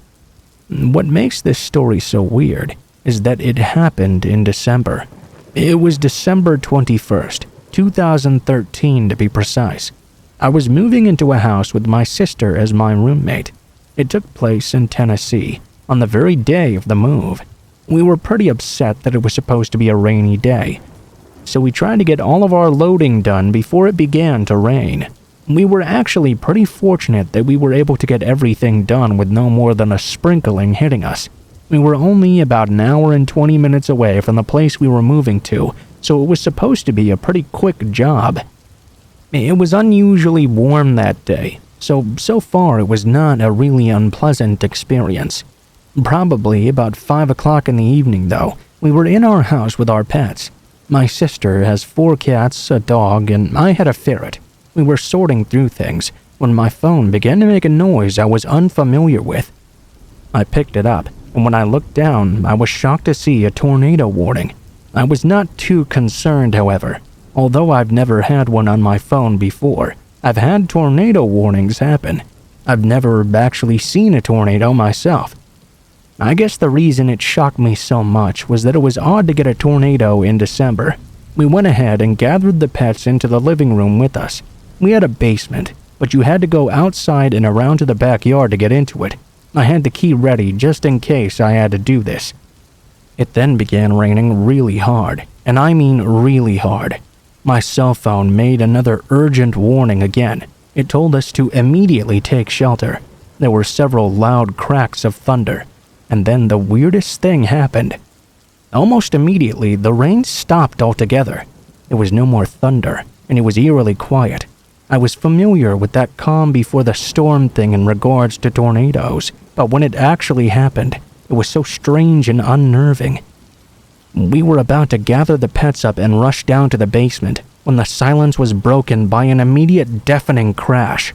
Then there was a sound I can only describe as a train on steroids. It was very loud, and the thunder began to clap again. We decided we could not go outside to the basement at this point. We were concerned the tornado was now too close. The electricity went out altogether, and just when we thought it couldn't get any worse, the entire house began to shake in place. The pets were all scared, and we didn't know what to do. I went over to look out the window. Scared, but still curious to see if there really was a tornado out there. I didn't see it. I couldn't really see anything. It was too dark, and the electricity was out everywhere. I sat in the house with the pets. The noise got louder and louder, and the house began to shake even more fiercely. I was pretty terrified. I began to wonder if we really should have gone into the basement. It was then that very suddenly the noise stopped. The house stopped shaking almost instantly. The lights came back on. It was over just as quickly as it had begun. The whole experience was so surreal. The next morning, I didn't see any other houses that were damaged. There were trees knocked over in the street, but that was the only sign that anything had ever happened. I don't know. I tell you, it was strange that the very day we moved into that house, it had to be hit by a tornado. Just really, really bad luck.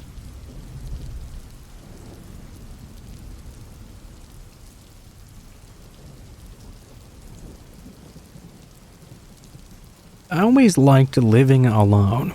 I don't live alone anymore, mind you. I have a family.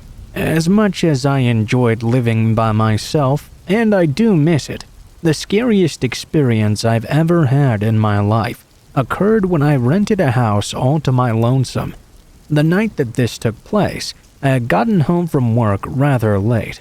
I only worked until 6 p.m., but the snow had begun to fall pretty steadily in the hours before my shift was over. By the time I was finally ready to go home, the ground was completely covered in at least a foot of snow, and the snow was still falling pretty heavily. It was difficult to see more than a couple of feet in front of my car, so after I took the time to scrape all the snow off the top, I slowly crept my way home.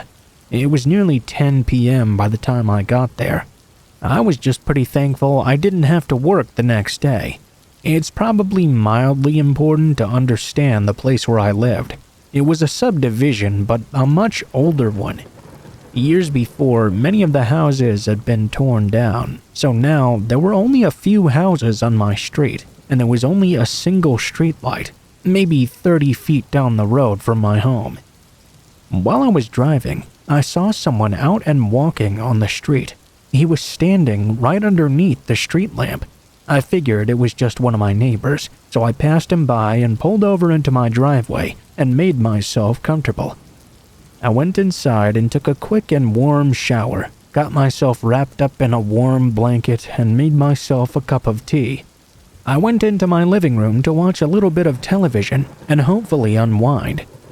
As I walked in, though, I happened to glance out the front window. I was a bit surprised to see the shape of that man still standing in the same exact spot under the street lamp. The snow was falling really hard. And because of this, I couldn't make out a single thing about the guy, other than the vague shape of his body. I tried not too much to think about it. Must be someone who was waiting for a ride or something. I sat down and turned my television on. I had my cup of tea in my hand. It took me a good half hour before I was done with it. Deciding I wanted another one, I got up when I suddenly remembered that man who had been standing under the street lamp. Curiosity got the better of me, and I happened to glance out of the window. He was still there, still standing in the exact same spot. I was beginning to get rather nervous. I walked over to my door and double-checked to make sure it was locked. I couldn't tell if the person was watching me or what they were doing. I went back into the kitchen and made myself another cup of tea. When I came back, I once again glanced out the window. This time, I was somewhat relieved to see the man now appeared to be gone. I felt like I could finally relax again. I'm not sure how long I sat in my chair, watching television. All I do know is that I was indeed finally feeling completely relaxed. Although I'd gotten my mind off of thinking about the shape of that man, I found my mind suddenly brought back to it for some reason. I began to feel some sort of nagging suspicion.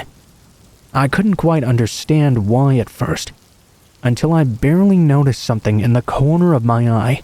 I glanced at that side window and felt an immediate shock run through my body. I saw a man standing silently outside my home, looking in at me through the window. He was just staring at me. I freaked out. It had been an hour since I'd seen him under the light, and it made me wonder if he'd been at that window, silently watching me the entire time. When he noticed that I'd seen him, he moved quickly and smashed the window in. I have to say, I'm pretty impressed with how I handled the situation. I jumped up involuntarily and sprinted to my bedroom. I grabbed my Louisville Slugger and came rushing back in to attack. The man was halfway in through the window, pulling himself in over the broken glass. Since he was vulnerable in that moment, I began to wail on him with the bat. The man grunted in pain a few times, and I smacked him over and over in the shoulder. This seemed to hurt him the most, and he fell back out the window. He stumbled to his feet and ran off into the night. I called the police right away, and they rushed out there immediately. They ended up grabbing the guy, which was a huge relief. What wasn't a relief was when they were investigating around my house. They found a meat cleaver laying in the snow just outside the window he had smashed in.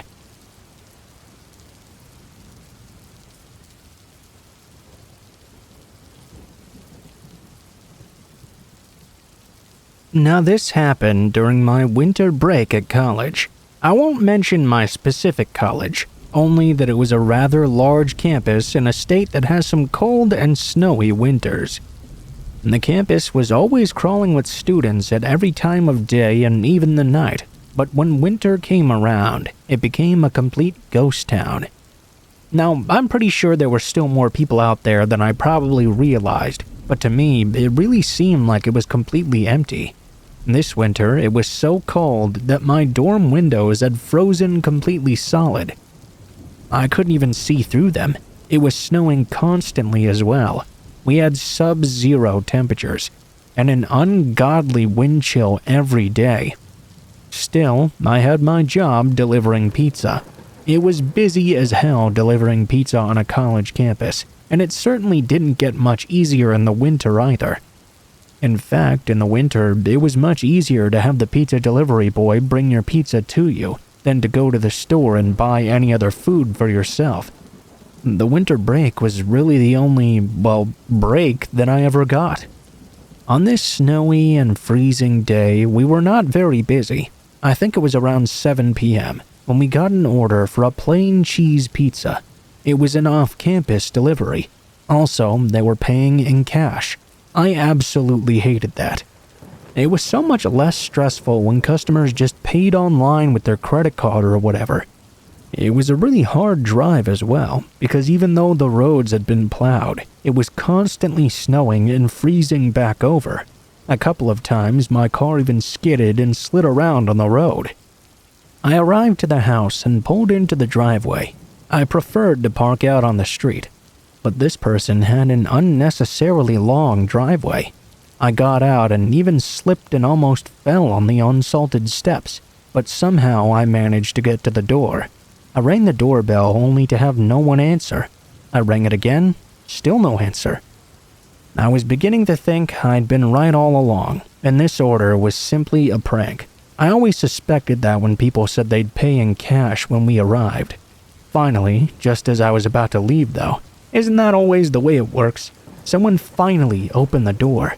It was the nastiest, smelliest man I'd ever encountered in my life.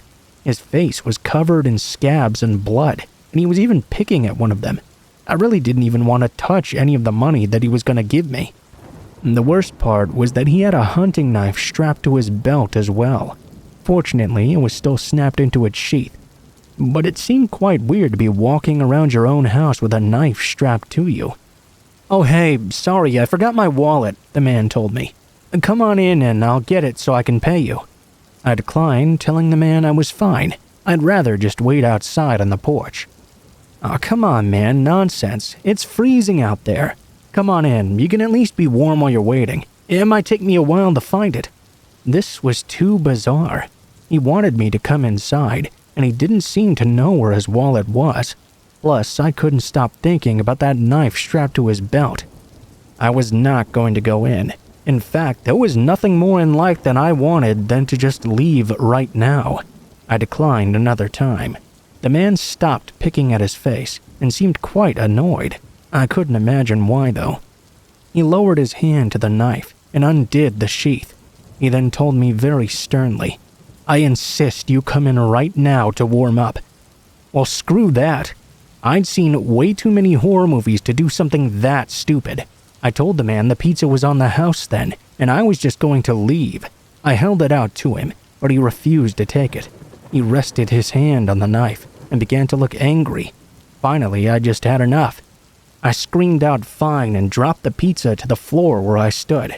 His hand resting on the knife now gripped it firmly. He pulled it out of the sheath, but not all the way. Not wanting to turn my back on this man, I slowly walked backwards off the porch. I tried to continue to watch him, but stupidly I'd forgotten how slippery his steps were. I slipped on the ice and fell down onto my butt. I was still watching the guy, so as he continued to approach and stepped over the pizza and pulled his knife out fully, I had time to scramble to my feet, run to my car, and get in. The man stopped a few feet from my car as I slammed it into reverse and got the hell out of there. I watched the man as I backed out.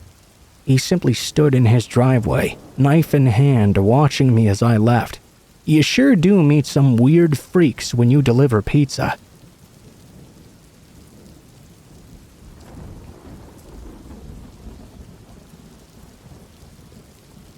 I don't necessarily know how scary this story is in and of itself, but it is really strange. It happened back in the mid-1990s. Although I'm from the Chicago area, for a period of about 9 months or so, I lived in Racine, Wisconsin. My parents lived in a town in the northwest suburbs of Chicago. I didn't have a car myself, so in order to visit my parents for the holiday, I had to take a bus from Racine to Kenosha, and then catch a metro train in Kenosha.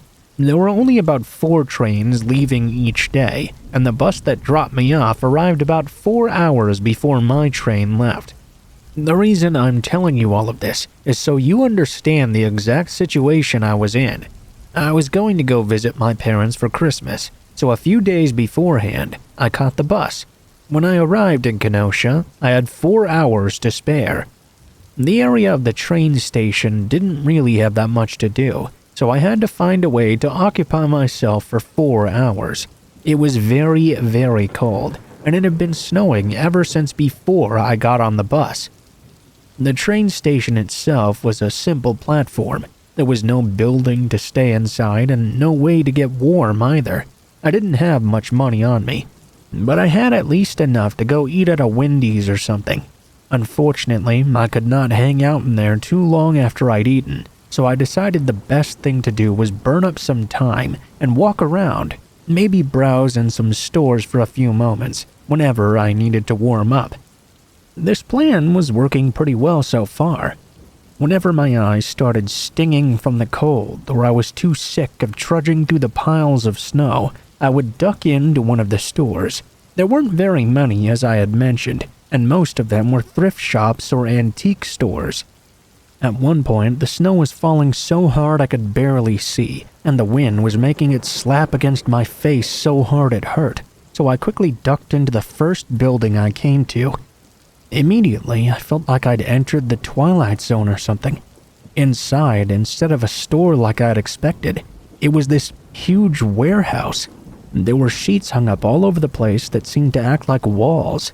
They'd actually even made rooms out of the hanging bed sheets.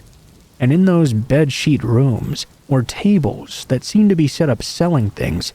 There were tons of weird things being sold by shady-looking people. I thought that I should immediately leave this place, but I remembered just how cold it was outside. I figured I had to waste a little bit of time first, so I walked through some of these bedsheet rooms.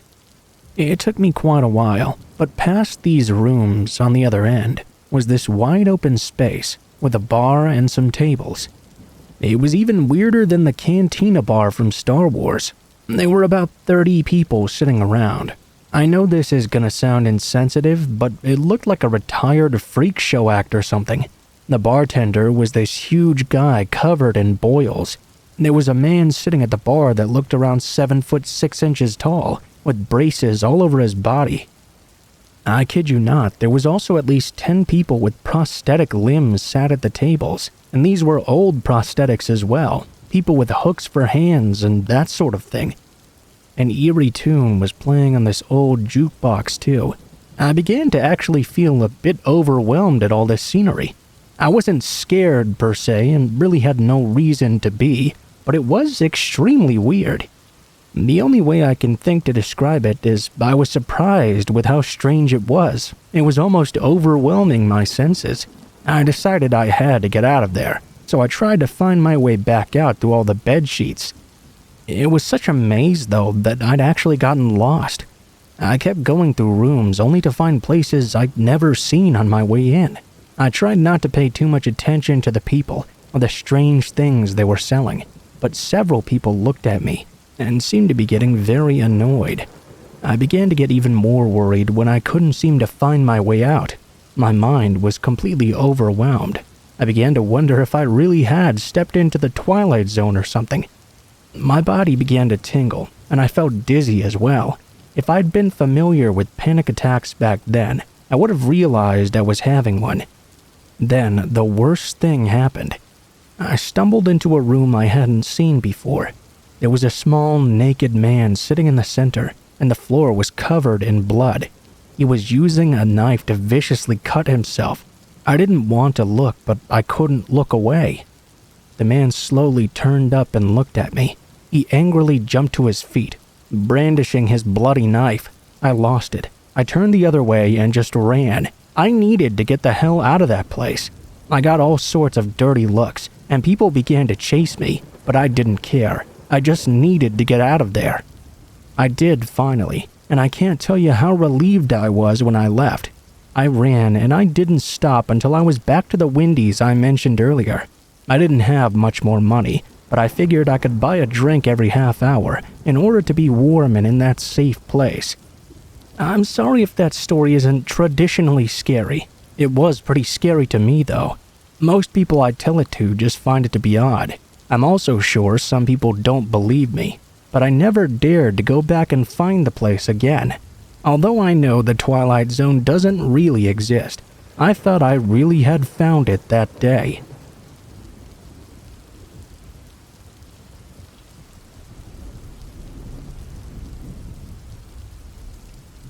Remember the early days of the web? AOL software upgrades arrived in the mail on a CD-ROM. Family members shouted across the house at one another if an incoming call on the landline interrupted the painstaking 10 minutes it took to get from the America Online sign-in screen to hearing "You've Got Mail" reverberate throughout the room. Recipients of those multicolored chain emails, a serial killer camping out in a young girl's shower and killing her guard dog, truly pondered the threat against their luck for the next 7 years if they didn't abide by the message's command to forward it to at least 7 friends. Better not risk it, we told ourselves, as we quickly typed out 7 email addresses in the recipient field. Finding everything there was to know about a person online, something anyone can do today with a few keystrokes and a credit card, was a lot harder to do back then. But not for Corey. I was 15 years old. At the time, ambiguous and exotic usernames like Pina Colada 33 or Brunette Baby 87 were all the rage. Naive as we early screen name pioneers were, this anonymity was pretty smart. Social media was in its infancy. Zanga was the go-to haven for teens and tweens to vent their angst, while informing the world that we're currently listening to screaming infidelities by Dashboard Confessional. Everyone was friends with Tom on MySpace. AIM didn't exist yet. But if you had an AOL account like I did, you were set up with all you needed to discover this new hyper-connected, free-for-all world of the early 2000s World Wide Web. Your own email inbox, a new page to create a personal profile, access to chat rooms on just about any topic or hobby you could possibly imagine. It was both exhilarating and terrifying. One afternoon, I jumped into one of these random chat rooms. Age, sex, location? 16, female, Boston. I watched the usual exchange between two total strangers scroll across my screen for several minutes, hoping to find my opportunity to chime in and introduce myself. Ultimately, I got bored and left the chat without typing a single word though. All of a sudden, I realized I'd gotten a notification. A message appeared on my screen. "Hey, you never said anything. Why not?" "Who's this?" I responded, confused by this username I didn't recognize. "My name's Corey. I'm 16, 8th grade in Lake Charles, Louisiana. What about you?" 16 and in 8th grade? Yikes. I couldn't imagine what the story was behind that. "So, you get held back once or twice, or what?" I teased. And so the conversation began. We struck up a brief online friendship that very same afternoon. He shared a photo of himself. Freckled face, brown hair, nothing I'd rate above a 5 on hot or not. Yet despite the friendliness, I refused to tell him where I was from or anything personal about me, beyond my first name and my age. I knew very little about the dangers of the internet back then. I wasn't exactly dumb either. My username was just some random fruity drink and some random numbers. Safe enough, I figured. I did have one of those AOL user profiles. Its standard features included a profile picture and a questionnaire to fill out some fun facts about yourself. My photo was one of me with several friends, with no indication of which one could be me whatsoever. A few days later, Corey messaged me out of the blue. "You're beautiful, you know." Brunettes with green eyes, man. Despite my photo containing 4 people, he'd accurately identified me. "I'd love to see you in person sometime." I felt my skin prick. I politely told him something to the effect of that not being possible, and quickly logged off. Friday the following week, I was sleeping over at my best friend's house. I was logged into my account in the background as we thirstily browsed cute guys on Hot or Not, when I got a notification. "Who's messaging you?" my friend asked. I knew right away it was Corey. "Hey, found out some stuff about you. You live in Houston. Your parents are James and Sarah Miller, and you live at 1655 South Grand. You know that feeling when you're on a roller coaster during a sharp drop and your heart jumps into your throat? That was that moment." Fortunately, we managed to find the block user function quite easily that night. That was it. So long, creepy 16-year-old middle schooler with scarily good online sleuthing skills. Well, that didn't last long, though. The next day, a screen name similar to Corey's messaged me out of nowhere. He had another account. I quickly blocked him. This happened many more times. Finally, I went dark altogether. Sure, I missed the thrill of seeing the yellow envelope appear in my virtual inbox, but this was better than being harassed by Corey. A few weeks later, I got home from school. My sister was a baby at the time, 14 years my junior, so she had a nanny who stayed with her during the day while my parents were at work. As I walked through the door of the kitchen, the nanny handed the phone to me. "It's for you," she said with a quizzical look on her face. "Who is it?" "I really don't know. Some boy with a twang in his voice or something. Sounds like he's from East Texas or Louisiana, perhaps." I grabbed the phone. "Hello?" "Hey, pretty thing. It's Corey. So, my friends and I, we're into this show Jackass. We're thinking of making a trip over to Houston and doing some pranks around town next week. How hilarious would it be if we surprised you at your front door?" I choked out a nervous laugh. I mumbled an excuse about taking a quiz the next day and quickly hung up. For the next few weeks, I slept with a knife under my mattress. I was terrified I'd wake up to this stranger on the balcony outside my window. How did he even get my phone number? Just as soon as he'd invaded my security, though, he seemingly disappeared. No messages, no uninvited calls. The knife eventually went back to its respective kitchen drawer. 2 months passed without a single thing from Corey, and I finally felt safe, until the phone rang the very first week of summer break. "Hi, the voice said curtly. "Who's this?" "It's me, Corey." Let me be clear. This voice was not the same voice I'd heard 2 months ago. That voice had been dripping in southern syrup. It was young and full of mischief. This new voice was different, cold, lacking any discernible accent, and immediately I could tell I was speaking to a grown man.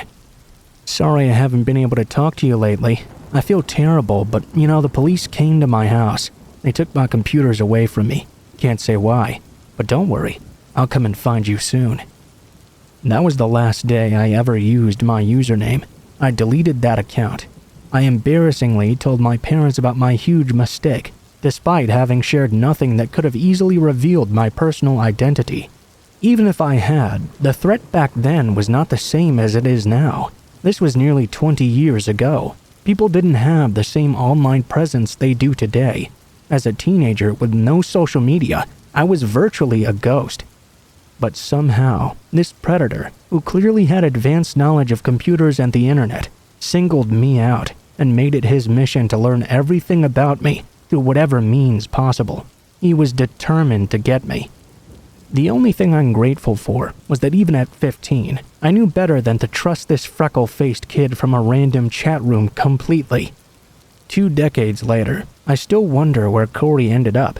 He never did come to find me, but hopefully he ended up behind bars.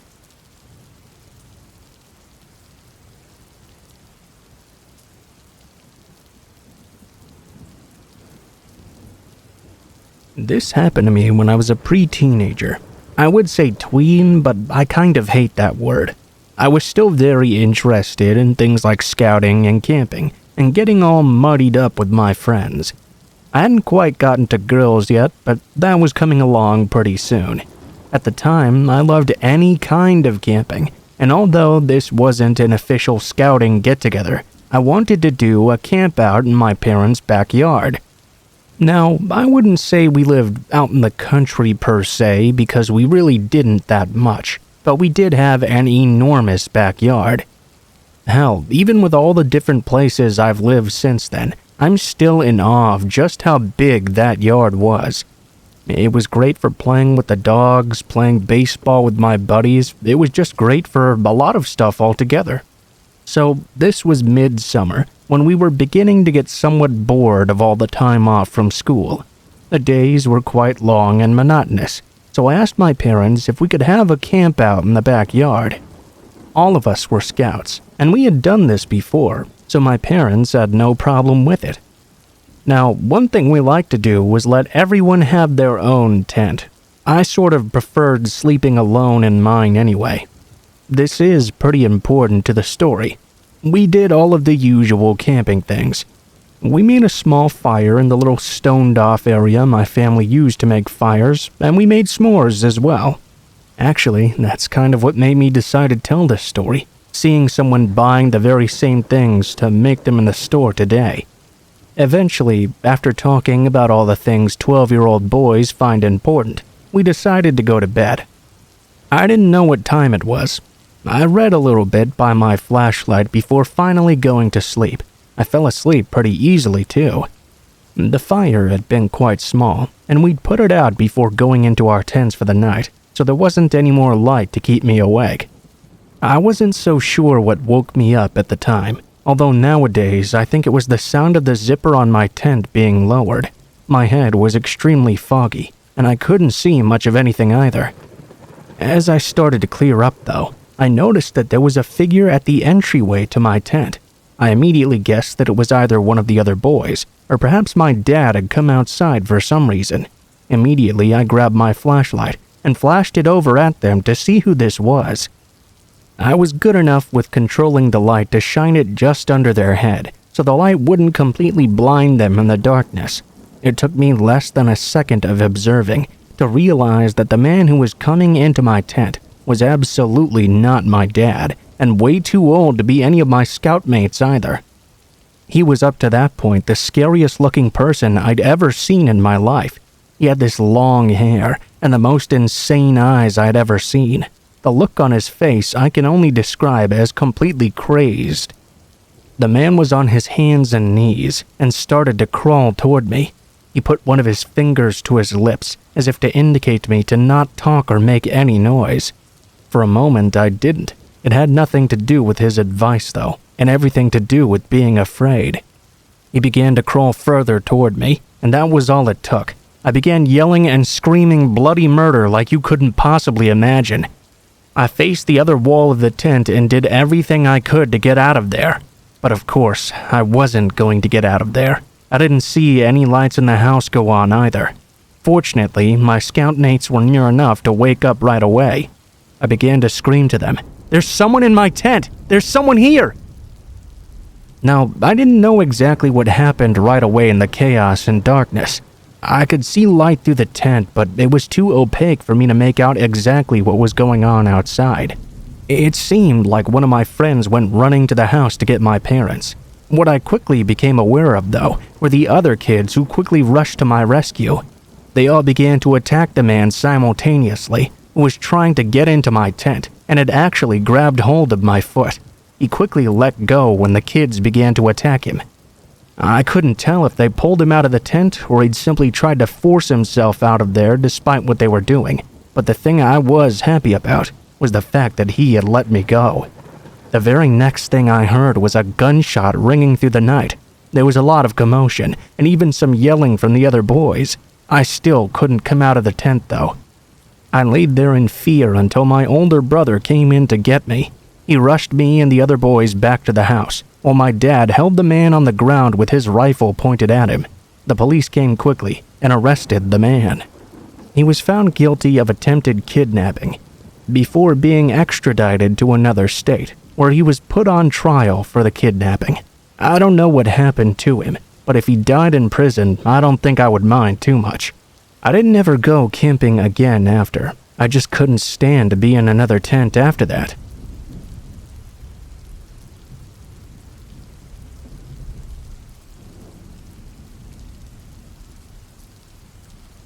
I had a really frightening experience with a friend of mine when I was way younger. I recall being around him a lot when he had an imaginary friend that he used to get teased about by the other boys. They saw having an imaginary friend as something only little girls did, or really, really young boys. So even though he was at a very young age, they teased him relentlessly about his imaginary friend and tried to force him to give it up. I stood by his side, though, because I liked him quite a lot. I never had an imaginary friend of my own, but I never held that against him. In fact, sometimes I wished I had enough imagination to have one at any time during my life. We liked a lot of the same toys and hobbies as each other, so we got along just fine. During the whole period of teasing, though, I do remember it getting to be a little bit too much for him, I suppose. It was then that he quit talking about his imaginary friend. Oh, I forgot to mention earlier that my friend's name was Brian, and his imaginary friend was named Billy. So, I think we were maybe 7 years old when Brian stopped talking about Billy altogether. After that, I just kind of stopped thinking about it. That is, until around the time we had just turned 11. I remember playing over at Brian's house that day, and he seemed to be quite upset about something. I guess because I was so young, it never crossed my mind to ask him what was wrong. I don't really recall exactly what we were doing, but I think we were playing his Nintendo, and he kept on dying pretty easily whenever it was his turn to play. That was extremely unusual for him. I didn't bring it up, though, because I didn't want to bother him further. Brian, on the other hand, asked me if I wanted to spend the night over at his place that night. This was something I was always up for, actually. I liked his house a lot more than mine, and my own parents would never allow anything like a sleepover, so I readily accepted. The initial evening actually went pretty well. I always enjoyed Brian's family. Plus, his video games were in his bedroom, so we could play them together as much as we wanted to. He seemed to be in a lot better mood now than he had been before. When bedtime rolled around, we started to get ready for bed. Brian had twin beds in his bedroom. I never quite understood why, though, unless it was for sleepovers.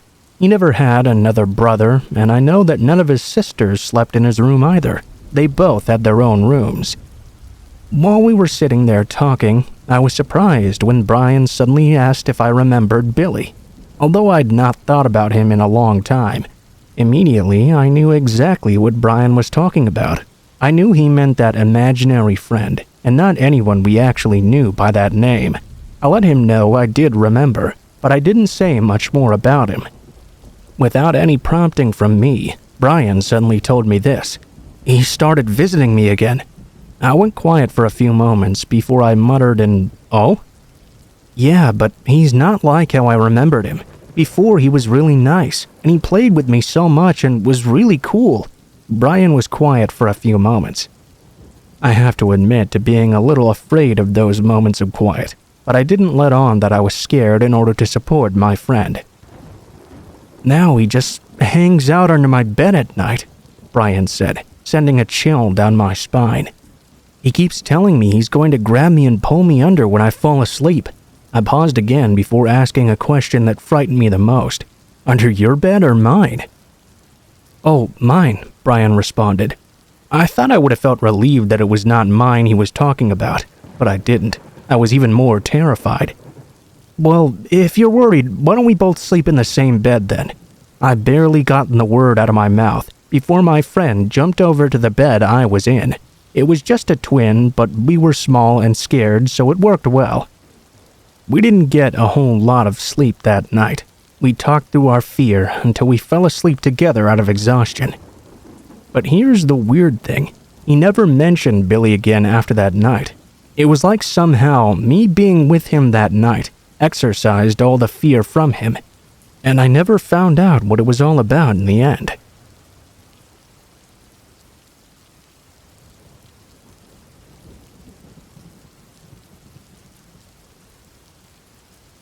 The first thing you should know is that I was blessed/cursed with young-looking genes. Everyone always thinks I'm way younger than I actually am. This bizarre event happened a few months after I turned 18. Bear in mind, I looked no older than 16. I lived in a very large, diverse city. I'm Latina and grew up going to a church that belonged to a larger organization. Because of this particular church had a lot of locations internationally, and about 5 within this city alone. I went to this church ever since I was born, so I knew most of the congregation. There were very few people I didn't know, but there was one man, let's call him Nate, that always made me feel uneasy and sick. The church had a routine of creating a line after service ends, so we can all greet each other and talk for a bit. I hated having to greet him, though. I told my mom how I had a bad feeling about him, and she would just tell me it was all in my head. Fast forward to a few months later. I was sitting in the dining area with my friend's boyfriend. We were just chatting, joking, and waiting around for her. Nate was sitting about 2 tables away from us. There was no one there but us 3. He just sat there, staring at us. I briefly mentioned to my friend's boyfriend how Nate made me feel so uneasy. I was irritated because I could feel him boring holes into me with his eyes. I rushed over to the restroom to get away. When I came back, I saw Nate was now sitting across from my friend's boyfriend talking. It was a little bit odd, but as I approached, so did a group of our friends. Now it was 8 of us, ranging from the ages of 16 to 22, sitting with this man in his late 40s. With everyone now having arrived, he sat in complete silence with us, just staring at me every now and then. About 5 minutes later, my friend's boyfriend told him we had to leave, so we all got up and left Nate there sitting alone. When we got to the meeting place in another part of the building, my friend's boyfriend pulled her and myself apart and talked to me. Hey, look, maybe I'm biased because what you told me earlier, but when you left to use the restroom, he rushed right over and started asking all these things about you, even asked if I was your boyfriend. He looked a little bit mad. The crazy part is, at that moment, my friend told us that when Nate first started coming to our church, he'd messaged her on Facebook. He kept on sending her messages that he was so lonely and wanted to be friends. Coincidentally, that's when she started dating her boyfriend, so she changed her relationship status and the messages stopped. At that time, I was taking a social media hiatus because my ex couldn't handle our breakup so well. He was harassing me everywhere. After my friend told me about the messages, I decided to log into my own Facebook. only to see there were thousands of unread messages from him.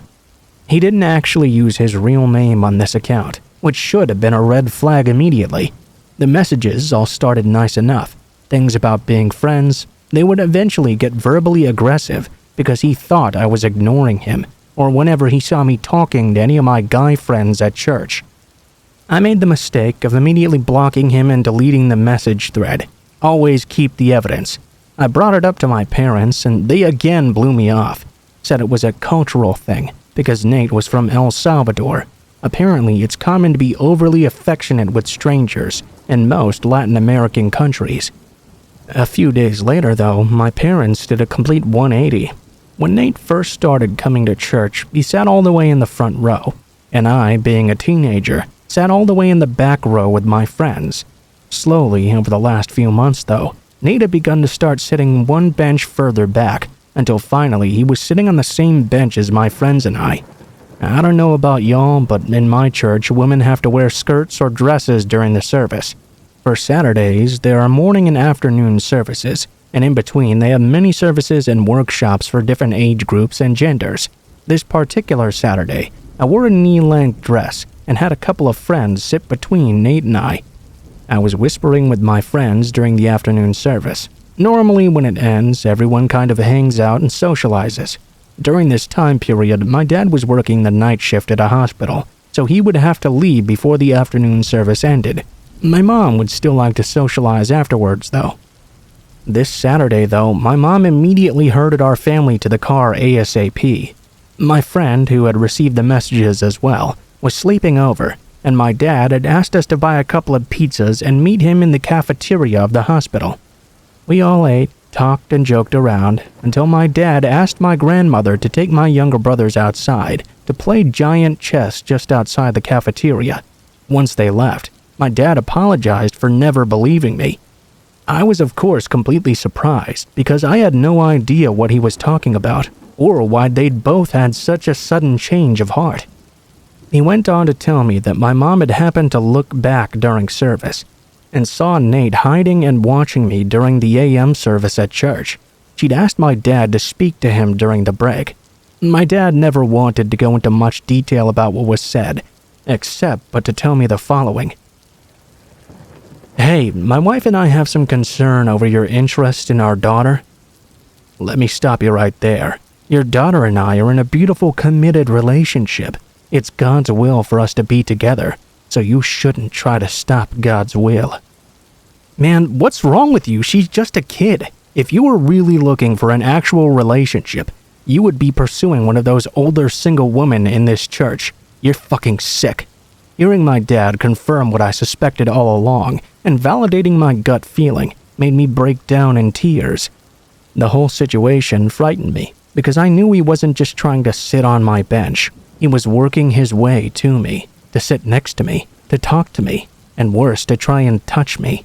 My dad proceeded to tell me he'd talked with a group of pastors at our church about what Nate had been doing. One of the pastors had yelled out, "Are you seriously going to let him do this again?" Turns out I wasn't the first. My friend wasn't either. There had been someone else before. I didn't know who, but I was set on finding out more. I called around and let people know from the other churches in our organization to keep an eye out for this man, just in case he tried something inappropriate with any other minors. My investigations paid off, and I found 3 other girls, 13, 15, and 16, all from different churches. They all had the same story. He tried social media contact and eventually went to in-person contact. The 13-year-old had an older sister who fortunately knew what to do in such a situation and handled him. A few weeks later, he moved to another church. The 16-year-old went to a church that was pretty much made up literally of her entire extended family. Almost everyone there was related. Apparently, a couple of her older cousins caught him trying to force himself on her at church of all places. It's unclear if they threatened violence or actually beat the shit out of him. I do know the police were involved only because of the cousins, not because of what was happening with this minor. That brings me to the 15-year-old girl. He did this whole routine with her, but it actually got to the point where he managed to get her number and was texting and calling her at all hours. Her brother stepped in, and asked him to stop. Turns out, Nate was being prepared to be a pastor at my church, and even though my dad complained about his behavior, they were still going to go ahead with it. I told my dad after I stopped crying that I wanted to talk to a lawyer ASAP. My dad happened to have a friend that was an immigration lawyer, and she offered to help connect us with someone that could help us. The lawyer said because he never actually threatened me or tried to physically harm me yet, we didn't have grounds for a restraining order. I don't know if it's like that in all states or just in Texas. My dad informed the pastors prior to our meeting with the lawyer that we were going to seek legal counsel to see what my options were for dealing with Nate. This unfortunately led to a spread of false information, because by next Saturday, everyone who wasn't directly informed by my family believed I was trying to sue the church. These were mostly people that knew me my whole life, people I loved. They called me a gold digger, said it was my fault for dressing provocatively, and that I'd probably led him on.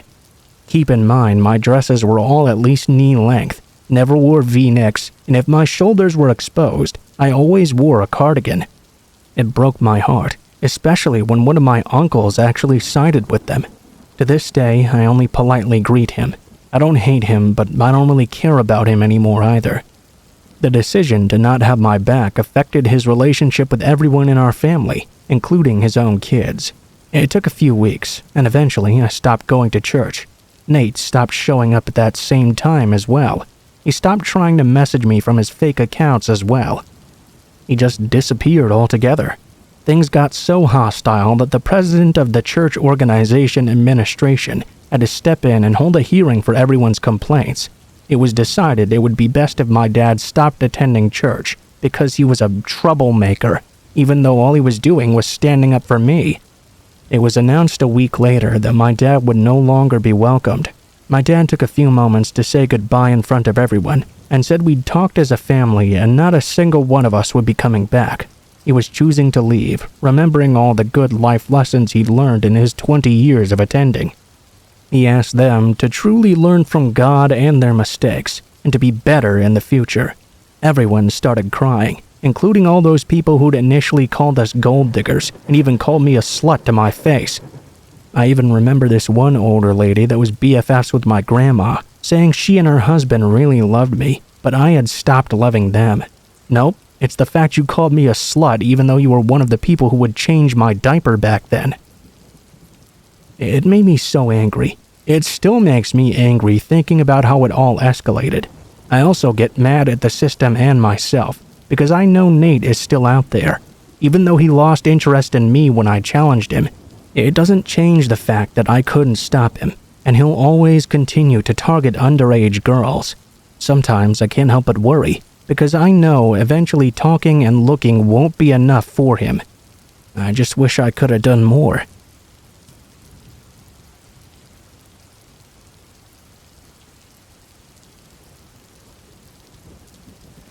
When I was around 10 or so, my parents and I went to visit my grandmother for spring break.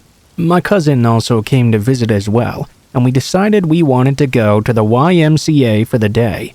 My grandmother dropped us off and said she would come and pick us up in 4 hours. On that day, the YMCA was empty. There were a couple of adults in the exercise room, but that's about it. We went to the basketball court, and after 2 hours of playing tag and shooting baskets, we were quite bored. I've never been the biggest fan of swimming, but this YMCA had a pretty cool pool area. We changed into our bathing suits and headed in there. The pool was completely empty, all except for the lifeguard. We played a bunch of games and swam some laps, but after an hour, there wasn't much left to do yet again. There was no one except us to hang out with to keep things interesting either. We decided to play a bit of a game, seeing how long we could hold our breath underwater. We stood in the shallow end near the clock on the wall so we could time ourselves. Instead of fully submerging, we'd just stick our heads face down in the water a bit. We did this a couple of times and I ended up winning. On our very last round, I felt a tap on my shoulder. I figured it was my cousin giving up and telling me I'd won. Instead, it was the lifeguard, who told me to knock it off, or she was going to have to ask us to leave the pool. Since we were tired of being in there anyway, we figured we'd just get out. We get dressed, go back to the basketball court until our grandmother picked us up, and just wait there. We only had an hour left anyways, and the water was freezing by this point.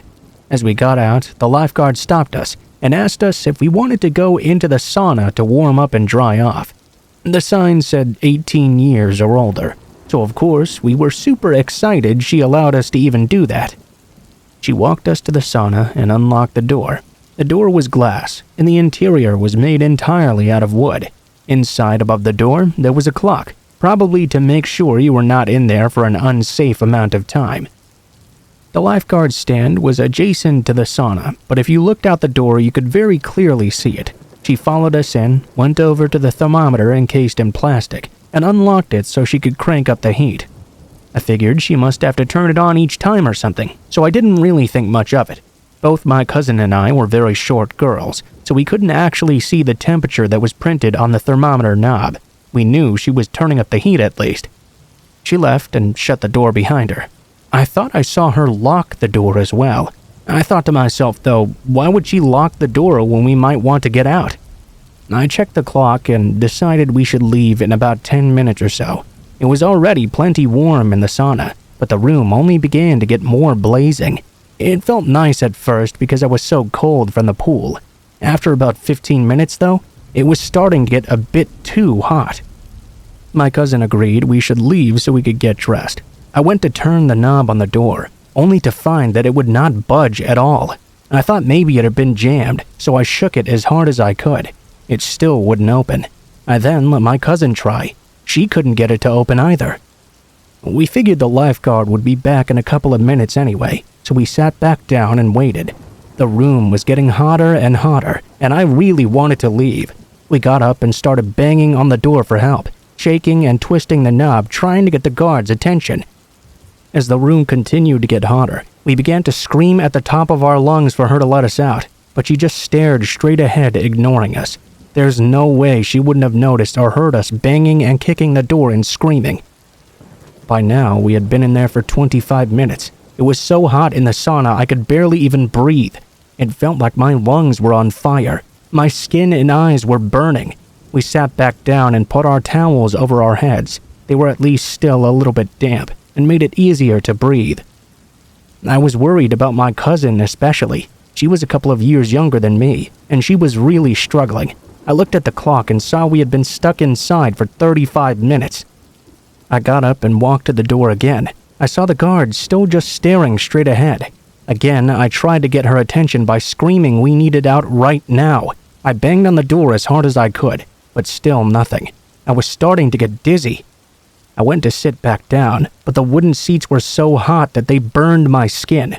The towel was completely dry, so I put it underneath me to cover my skin. My hair was also extremely dry. I wrapped it across my face to cover my nose and squinted my eyes so they wouldn't burn as badly. I tried my best to still watch if anyone walked past the door. It helped me a bit. My cousin was laying down with the towel over her head, not moving or saying anything anymore. I nudged her to make sure she was still okay. I could tell we really needed to get out of here right now. She was extremely disoriented. It had been 45 minutes now, and I was beginning to get nauseous. There was no way the lifeguard had simply forgotten we were in there. I thought she would come back soon, but there was a little voice in my head telling me that she'd purposefully locked us in there. Finally, a man just happened to be walking past the door to the pool. I was too weak to even get up, though. My whole body was on fire. I was too dizzy to stand. Luckily, the man wasn't going to the pool. He wanted to be let into the sauna and came back with the lifeguard. I saw them walking this way and immediately jumped up to grab my cousin. I knew now for sure she had locked us in there because as she neared the door, she pulled out her keys to unlock it and let the man in. I didn't want to take any chances of us being trapped in there any longer. As the man was trying to walk in, I was desperately trying to shove our way out. As we were trying to escape, the lifeguard began to shut the door and try to push me back inside. The man was clearly confused about what was going on. "Hey, what are you doing? I think they want to get out." The lifeguard let out a huge sigh and opened the door fully. I grabbed my cousin and ran as fast as I could to the changing room. We only had about 10 minutes before grandmother was supposed to pick us up. We were both so shaken by what just happened that we didn't say anything to each other as we got dressed or on the car ride home. When we got back to the house, my parents were making us dinner, and I told them the story of what happened. They thought I must have been exaggerating and told me they didn't believe me. I truly believed that woman was going to let us cook alive in there. The only bit of doubt I have is what would have happened if we'd actually died. She obviously would have gotten the blame, so what was her endgame? I'm 21 now, but I still think about this interaction all the time. When I'm in small spaces or I get too warm, I still have panic attacks. No one I tell ever believes this story. I mean, I get it, it's pretty absurd, I know. I'm not sure if I'm allowed to ask for opinions or whatnot, but what do you think this could have been? Some crazy misunderstanding? Or do you think she really wanted us to die? If so, why?